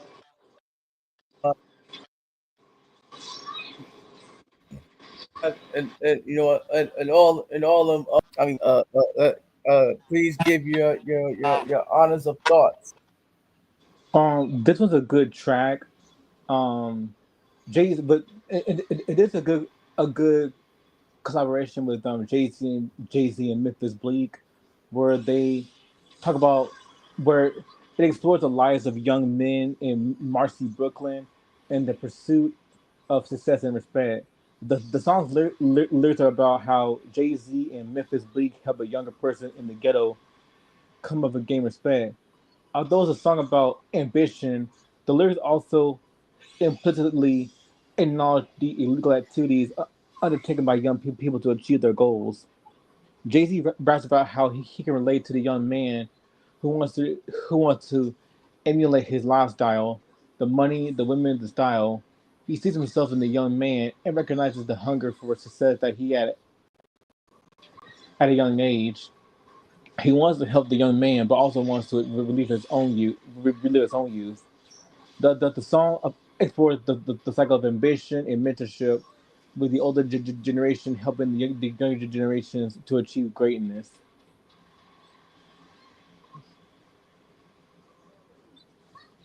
Overall, coming of age is a song about mentoring, ambition, and the cycle of poverty that drives young people to engage in illegal activities to achieve success.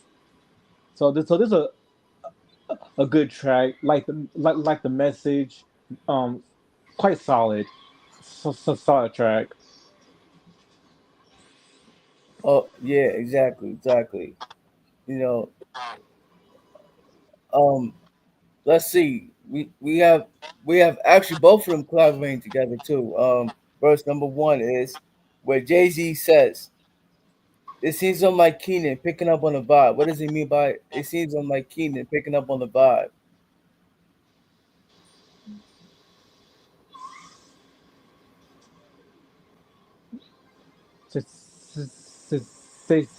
Say again. It seems I'm like Keenan picking up on the vibe. It seemed like Keaton took out the vibe. No, it says, Jay Z says, it seems I'm like Keenan picking up on the vibe.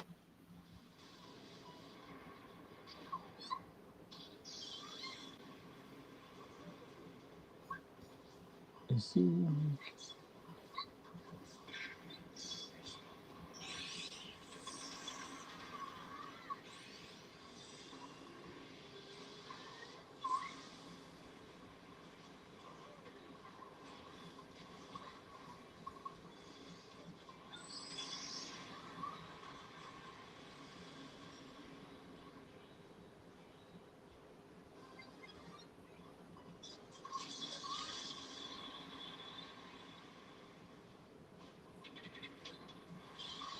it's the first verse. Okay, let me see.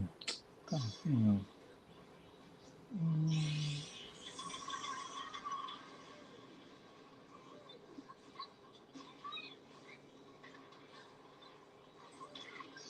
It's something like now it's on the vibe.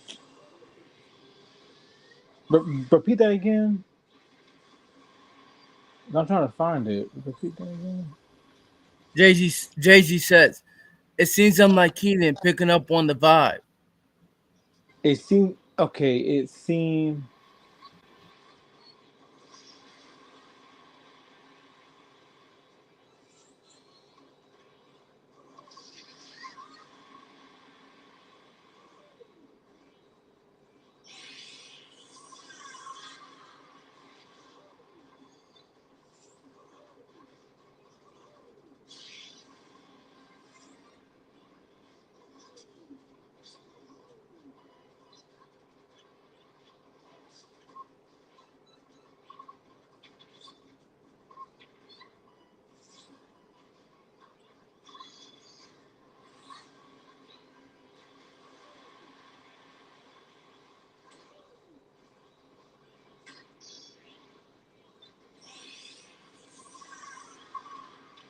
There's a young person in my neighborhood who's paying close attention to what I'm doing.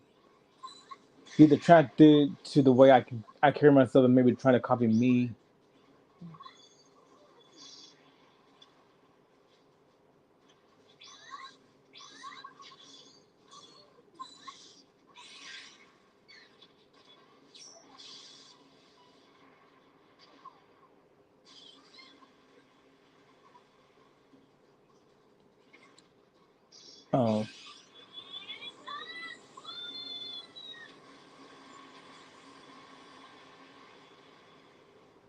Oh, I think it's right here. Okay, like a man reclining plush leather seat.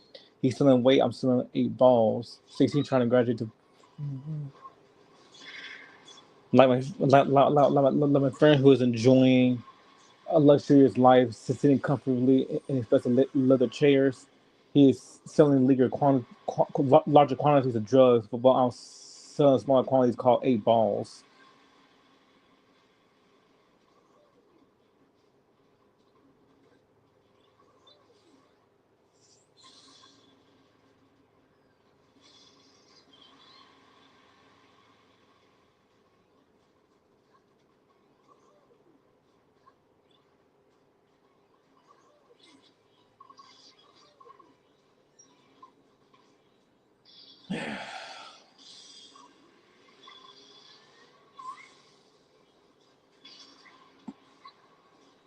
I don't want to be on for too long. 'Cause I got dishes to clean up. Like, not trying to be, I'm not trying to be rude. Like, no offense, but I don't want to be on here for too long. Like, we're like 2 hours, but go on 3. Like, I don't want to be on for too long talking about this album because I got dishes to clean and I got a bathroom to clean and I got to take the trash out. Take the trash out. So I don't, I don't want to be on for too long.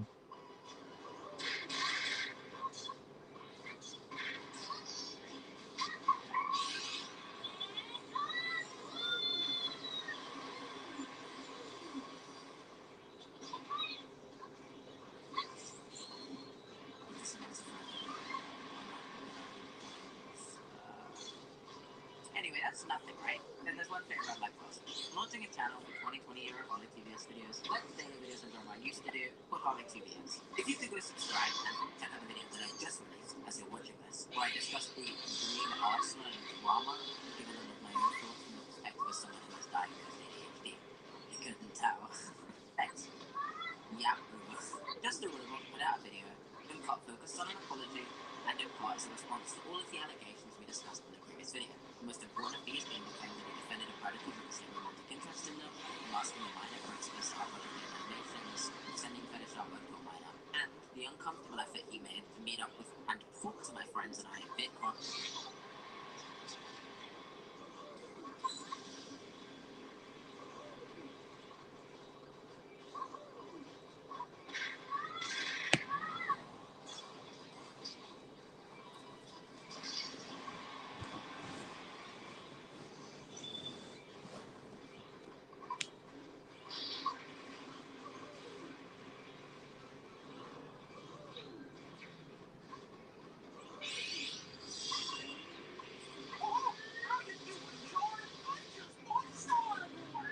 Wow, Mickey.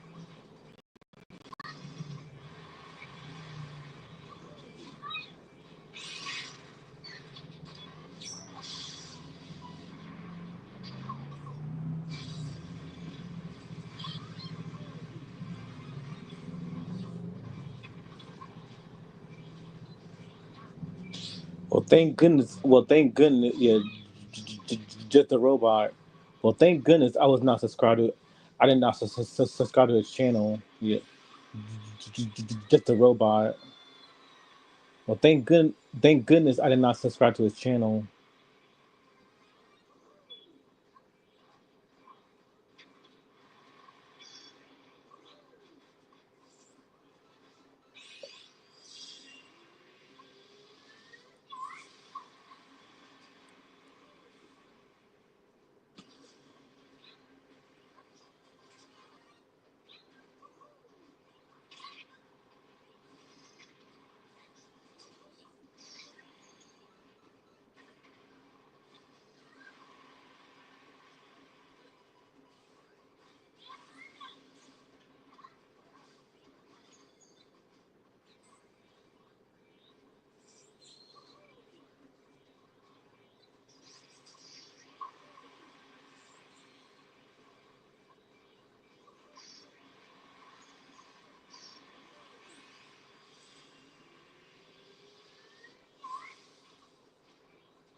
Wow, Mickey, that's really cool. I mean, at one point in time, I would have been very nervous if you actually did that. But when you bought Marvel, all you seemed to do was increase the budget, and most of the movies have been better than ever. Like, don't get me wrong, your story feels a little bit samey and less unique than they used to, but I do know that you're building up to that Infinity War movie. So I'm What track? We're on track now. Like, I don't want to be on here for too long to talk about a Jay Z album. Like, no, like I, I'm not trying to be rude, but I'm not trying to be rude. Like, I'm not trying to be rude, but I don't want I don't want to stay on for too long because I got things to do. I got because I gotta wash dishes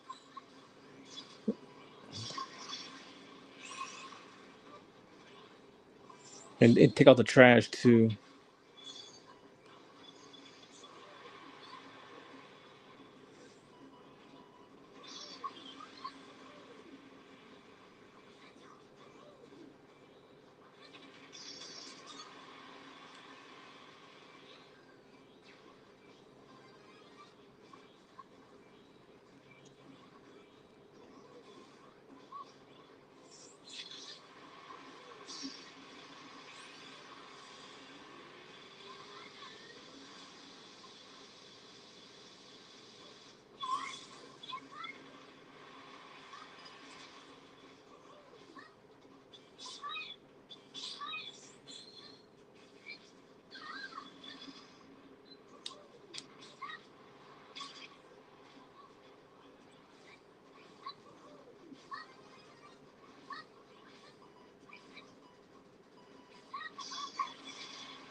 Shit.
The following program contains mature themes. The following program contains mature themes, language, and violence not suitable for viewers under 14. Parental guidance is strongly advised.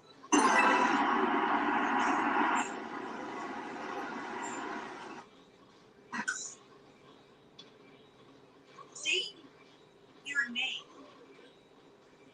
Andrew, How about you, young man? Gerald, You, young lady. All right, I'm back. All right, so let's go with okay, let's continue here. Okay, yeah, he ain't too happy. I can just see it in his eyes. I don't know if it's the chicks or how he dividing the loot. Time to pay his ass a visit before he decided to get cute. Jumped out like a star with the flavors cards, matching matching the gator shirt, softer than my next door neighbor. These young niggas think I fell out the loop.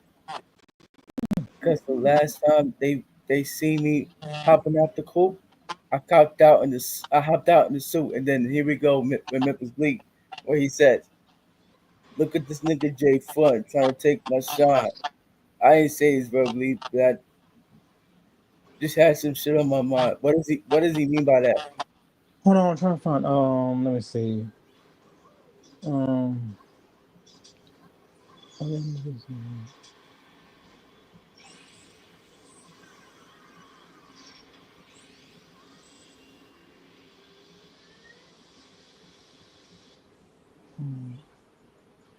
bitches. Fuck. Repeat that again.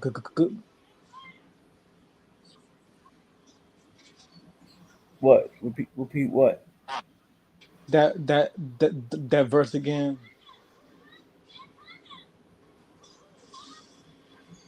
By who? Jay Z or Memphis Bleak? Memphis Bleak. Look at this nigga Jay Front trying to take my shine. I ain't say he's verbally, he just has a shirt on my mind.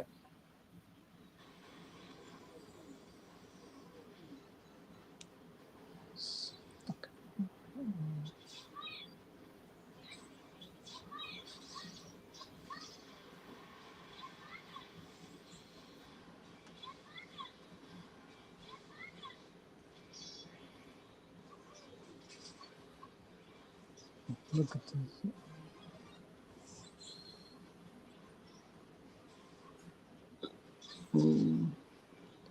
What go?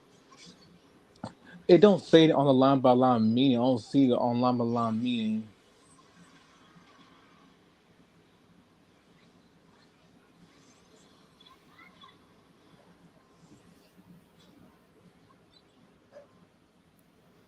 Plus I'm puffing.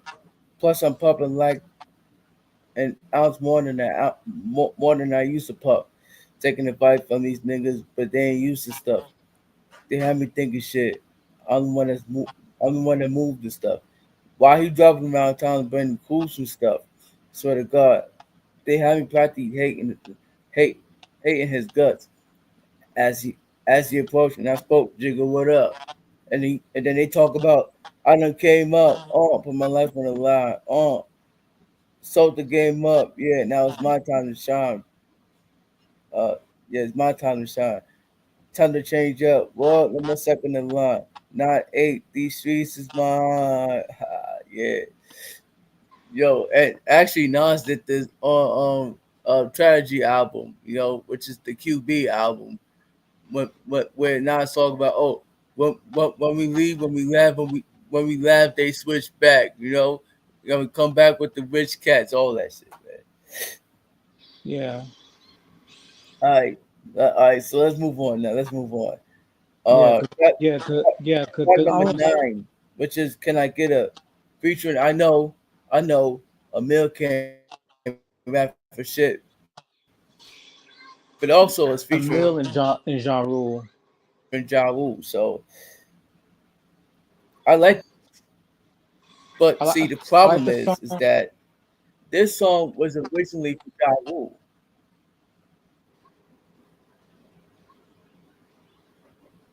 Well, it has that feel to it. Now, Yeah, I like this song, but a mill was not needed. A mill was not needed. I don't think she contributed nothing to the song. She only had like I don't think she had she had like a verse because I don't know. 'Cause I don't. I'm not a fan. I'm not a fan of a mill. I don't care for stuff like that. So yeah, this one is decent. This one's decent. Ja Rule, he did his thing on here. He did his thing on here too. So the song's decent. Like nothing really special. yeah, yeah. I feel, I can't get mad about that though. I can't because I mean, I like the beat though. I like the beat, and I like Yeah, the I beat. like Yeah, Jay Z and Ja Rule's collaboration. yeah, yeah, Take away a mill, yeah. minus a mill, The and put production was Foxy Brown on it. the production wasn't the issue.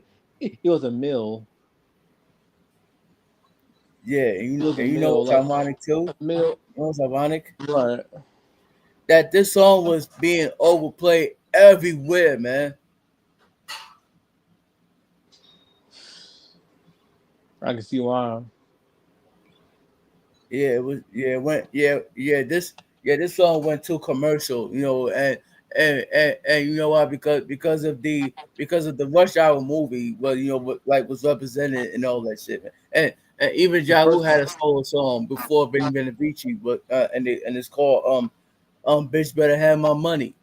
Not the Rihanna version, all right, but his own version before right. Benny Benavici. Yeah.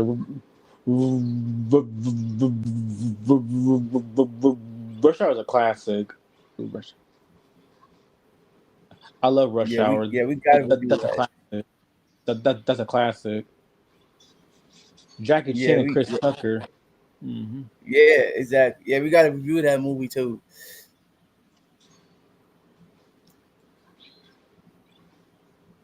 And you know, like I said, man, minus a mill and add Foxy Brown, Yeah, or Foxy Brown.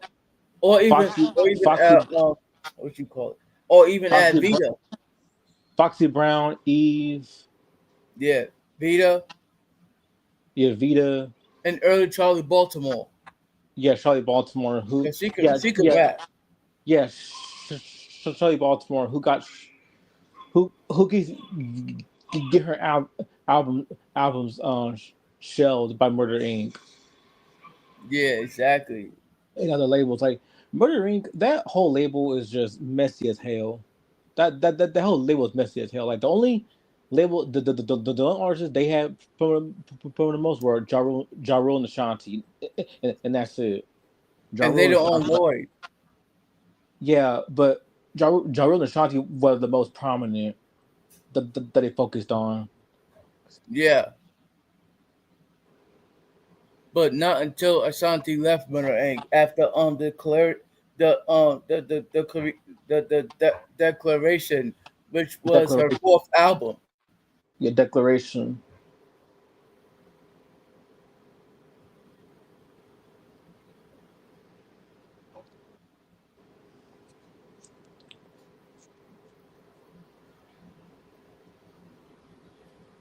And this one brings me into track number 10, which is Paper Chase featuring Foxy Brown. Yo, Oh I yes, love this song, yes. man. I Now, love this song. there's a way better song than can get a way better song. Foxy Brown, legendary rapper, um, Yeah, legendary rapper Foxy Brown. This one is a rap. Well, this is a rap duo track that discusses the pursuit of money and success. The first verse is performed by Foxy Brown, who talks about setting up shop with Jay Z and laying down drugs in a particular area. She expresses her desires to combat any opposition and play down her negative views while seeking financial gain. She wants to make sure that people in the area know her intentions and what she's bringing before she starts her business. In the second verse, Jay Z raps about the importance of money in his life and how it governs every decision he makes. He explains that his willingness to do anything to gain wealth or power, including violence, but he also warns against getting in his way. The song, the chorus, the chorus of the song got got a paper, gotta get that paper dog. Gotta touch that, love that paper dog. Gotta get that paper dog. Gotta have that grab that paper dog. Gotta get that paper dog.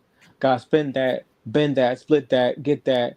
Gotta get that paper dog.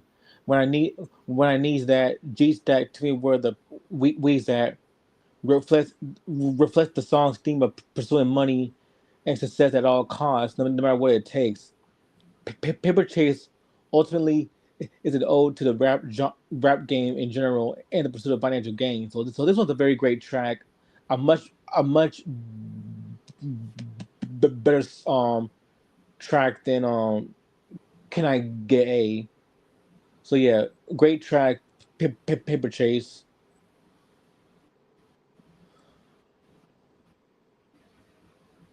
right, right. And this was Jay Z and Foxy Brown's third and final collaboration together on the Jay Z album. I was so upset after this. When they ended their collaboration.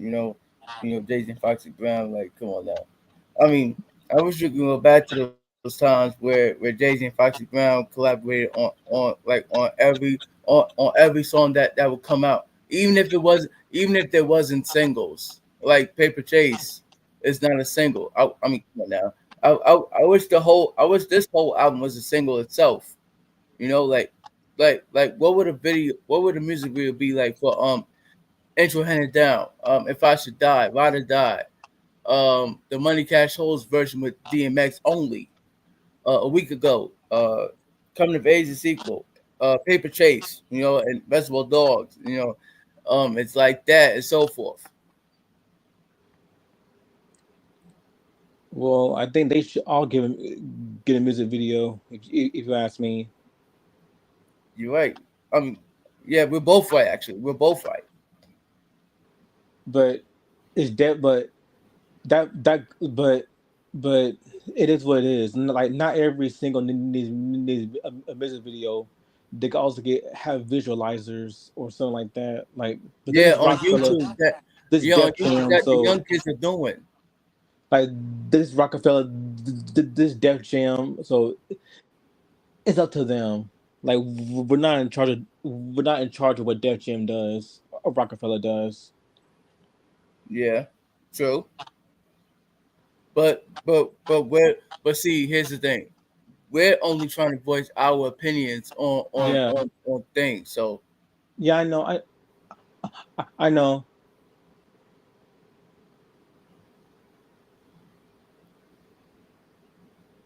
Hey, I don't. Hey, can we? Oh, wait. What? Okay. So we got four tracks left.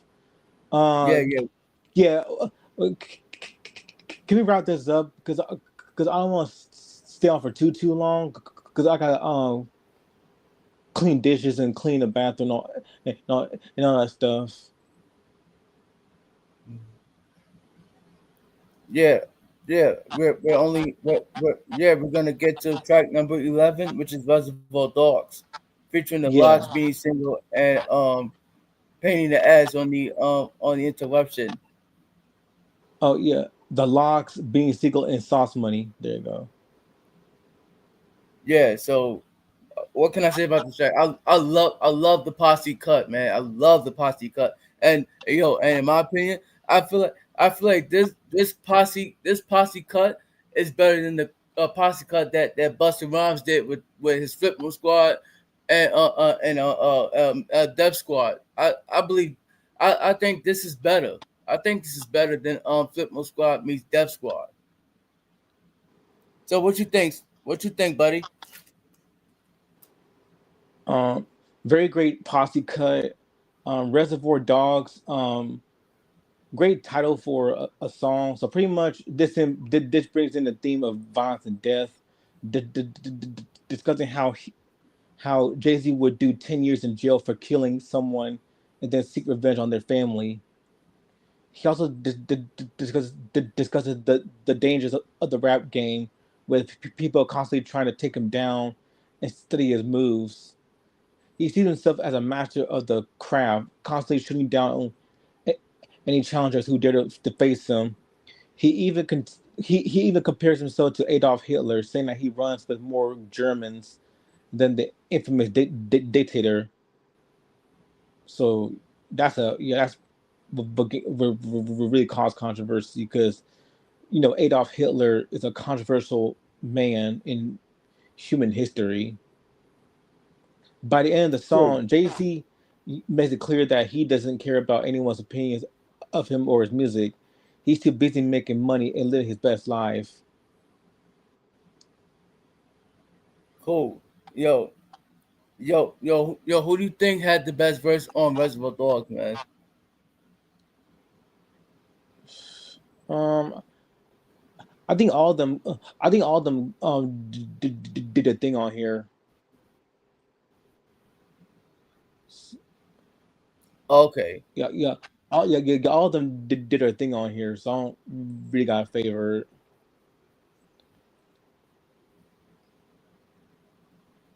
I'm gonna go with Jay Z because first Yeah, of Jay all, Z. this Yeah, is Jay Z his versus song, dope. not theirs.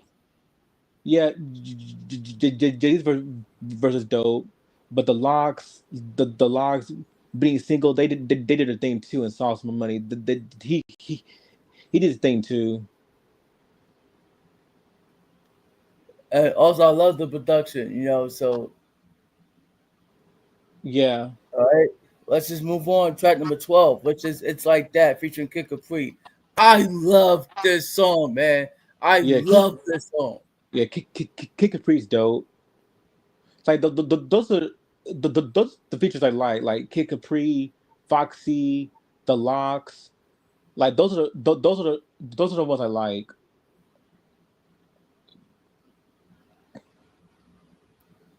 So I love this song, this, and this is one of those songs where Jay Z kept the momentum going up and not down, like he did on yeah, Volume One and Reasonable Doubt. Uh, yeah. This one's a very great track. Love the production. Kick Capri and and a girl named Liz Liz Liz Lady. That's how you pronounce her last name. Yeah, Liz Liz Liz Late. who pretty much was uncredited on uncredited on a track, but but it's a classic hip hop track that gives listeners a glimpse Yeah, into into the life of Jay Z. In the first verse, he confessed to being a drug dealer, selling crack to those who couldn't handle the pain and needed to numb it with bass. He goes on to say that he used to need something to chase his Henry with, but now he just throws shots back, leaving nothing to waste. The second verse talks about Jay Z's success, boasting about his hot cars and women, while also reflecting on the hard work it took to get there. He pledges to never stop winning until the earth stops spinning, and admits that he's misunderstood by those who haven't lived like he has. The chorus, how tight is your flow? How right is your dough?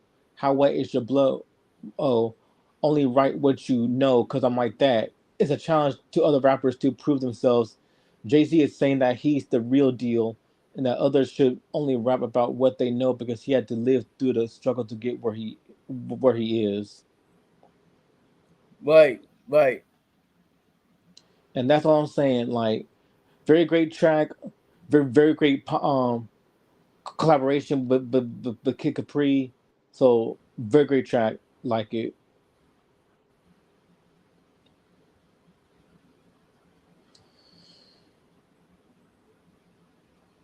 Right. Like I said, this is one of these songs that Jay Z kept the momentum going. Up with this album instead of going down like he did with Volume One, that flop, and then Reason Without that flop too. But yet, like years later down the line, people talk about, Reason Without is a classic. Like, no, it's not a classic. You know what I'm saying? Like, get real. He has more than one classic.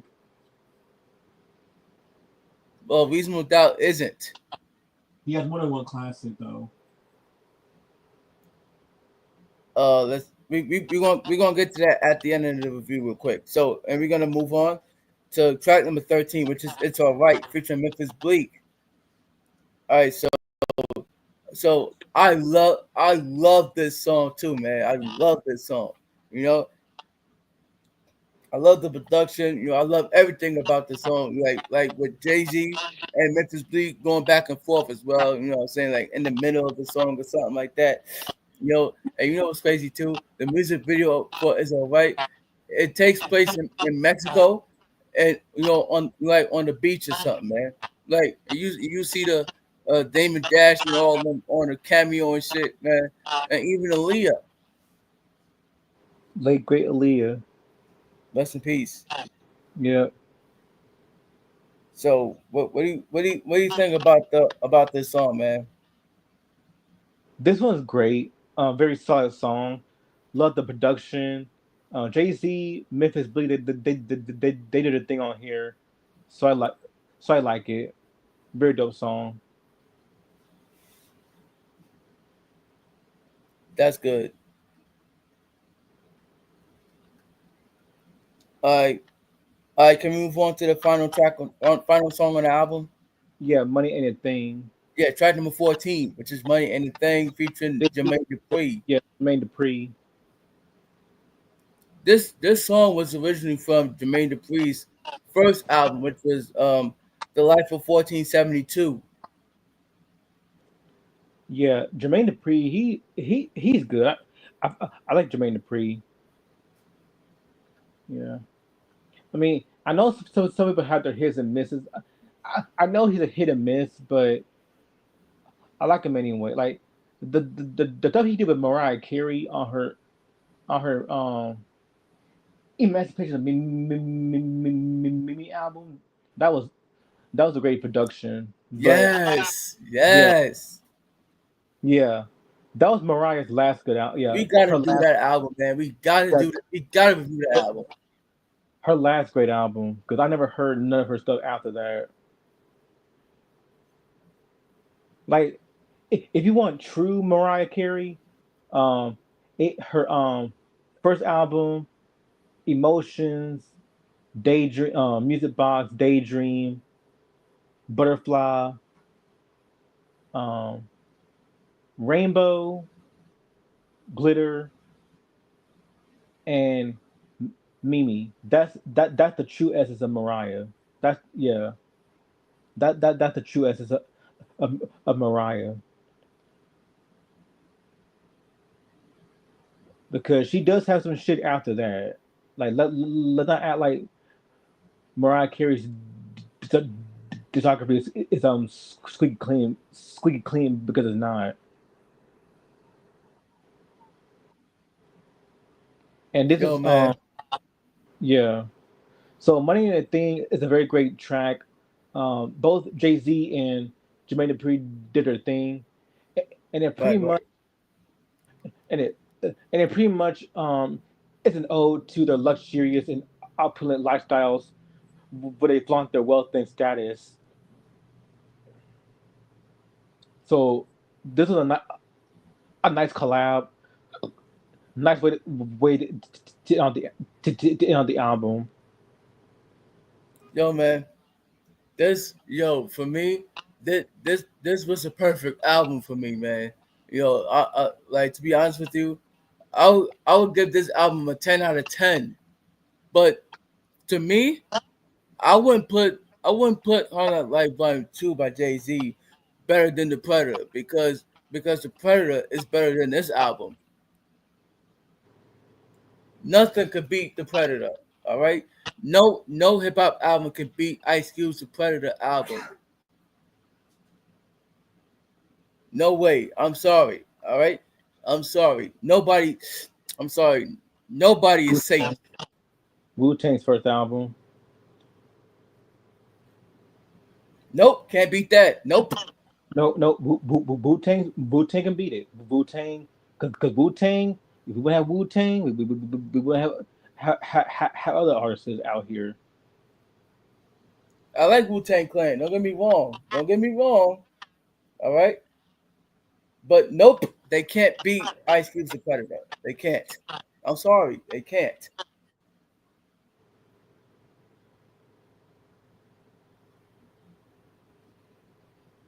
And at least in my opinion. However, this Jay Z album was a perfect album. I actually enjoyed listening to it a whole lot, especially when I was already 1 years old and this came out. And not only that, this album already introduced me into drinking soda, not just any old soda. I'm talking about real Pepsi soda. Okay, real Pepsi soda. So bam, that's my overall thoughts about this album. So what about you, bro? Um, this was a very great album by Jay Z. I love the production. I love Jay Z's raw, unfiltered vocal, not raw, unfiltered lyrics and messages about street life, inner city, inner city brutalities, and just talk about life in general, what it means to be a human, what it means to be flawed, and all that jazz. And I love most of the collaborations on here, like JD, the Locks, Being Single, Sauce Money, um, Foxy Right. Brown, um, Big Jazz, like every Memphis Bleak, like everyone did their thing on this track. Um, there are some duds though, like for example, a mill, a mill, like a mill should not been on it. A mill should never been on this album. I don't think she could Yeah, rap good. because she was yeah I because don't, she was too lazy. I don't think I don't think she can rap good. I think she's a lazy artist who can't do jack shit on her own. So Right. she should have cut out. She should have been cut out of that song. So with that being said, I might give it a 4 out of 5. Okay. There you have it. 4 out of 5 for Ray Ray and 10 out of 10 for me. But however, again, this album is not better than Ice Cube's The Predator.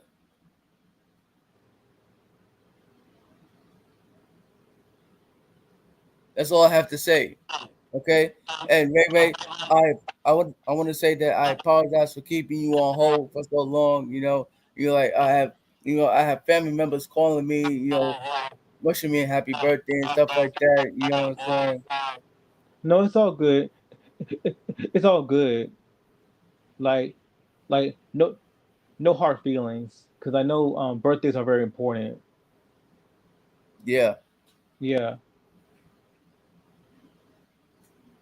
and I would like to thank you for taking your time to review this album with me. Because I wanted to like have you give your honorary thoughts about this album and stuff like that, and what you think about some of the features, like Emil should have been taken off because he was too lazy of an artist, you know what I'm saying, and she didn't want to like show up to the studio and and put her own time in. Most definitely. Like, if you can't show up on time, then don't be an artist. Don't be an artist. Just Yeah, yeah. go be a house Don't be a rapper if you cannot show up to the studio.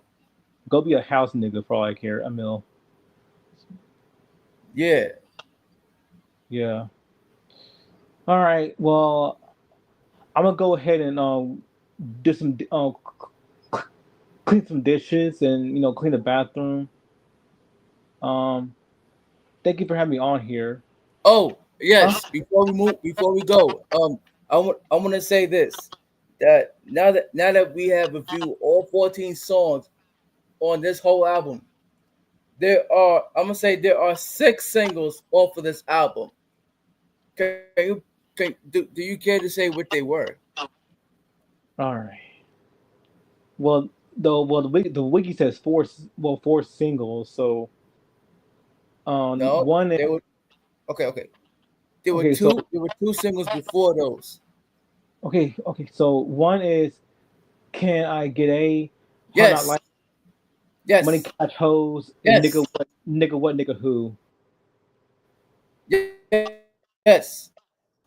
Yeah, But there were those 2 are of them that came oh out before and those 4.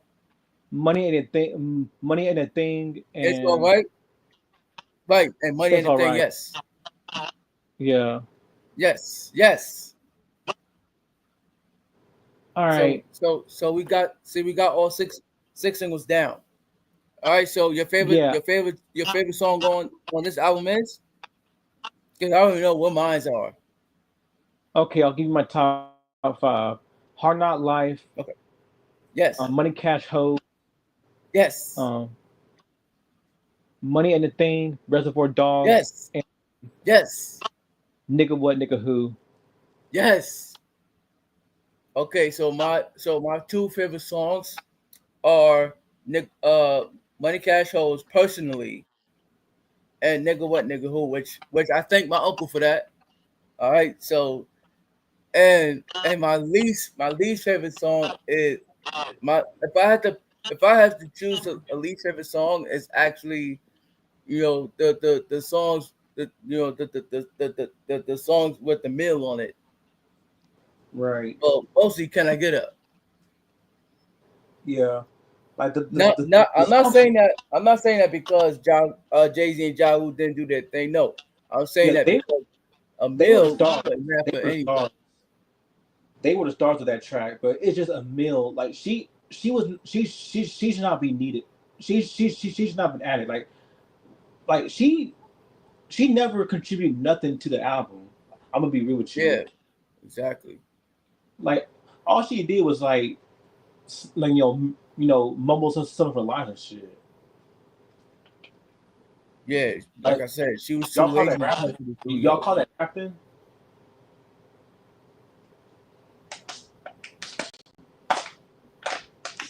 Yeah. No And wonder. what's your least favorite song, man? Oh, that's easy. Can I get a? That's my least favorite. All right, cool. Emil should not. I mean, what these people call rap nowadays, like Right. certain what I mean by certain rap, what I mean by rapping nowadays, I mean like trap, mumble rap, that mumble rap, drill rap shit, that trap shit. Yeah. That's what I mean. Like okay, okay, I got nothing against I got nothing against trap music if it's done right. If it's done right, then I'll like it. But if it's done wrong, I'm gonna call it out. Oh yeah, me too. Most definitely. Like, there's nothing wrong with like trap music unless it's done right. Like Kendrick does, like Kendrick. I don't think. Well, he's not trap. Um, yeah, he's not. He's not trap. So I will not include him. Like any artist out here, like any artist out here Yeah. that does trap, like if it's done right, it's done right. If it's done wrong, then we're gonna call it out. Like we Yeah. Yeah. like we should. Exactly. Yo, and by the way, I got a post from Instagram, and they revealed their top 100 artists of all time. And I think it's R&B. Yeah, I think it's with R&B.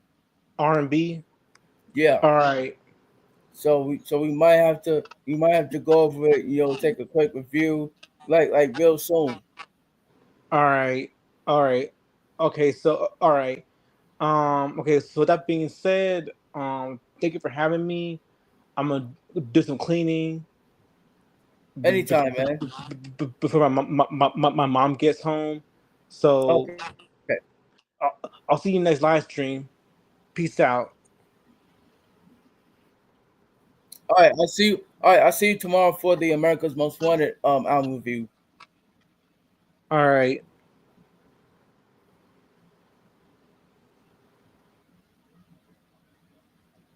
All right, cool.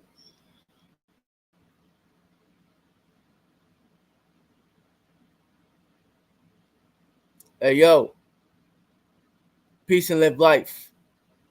One.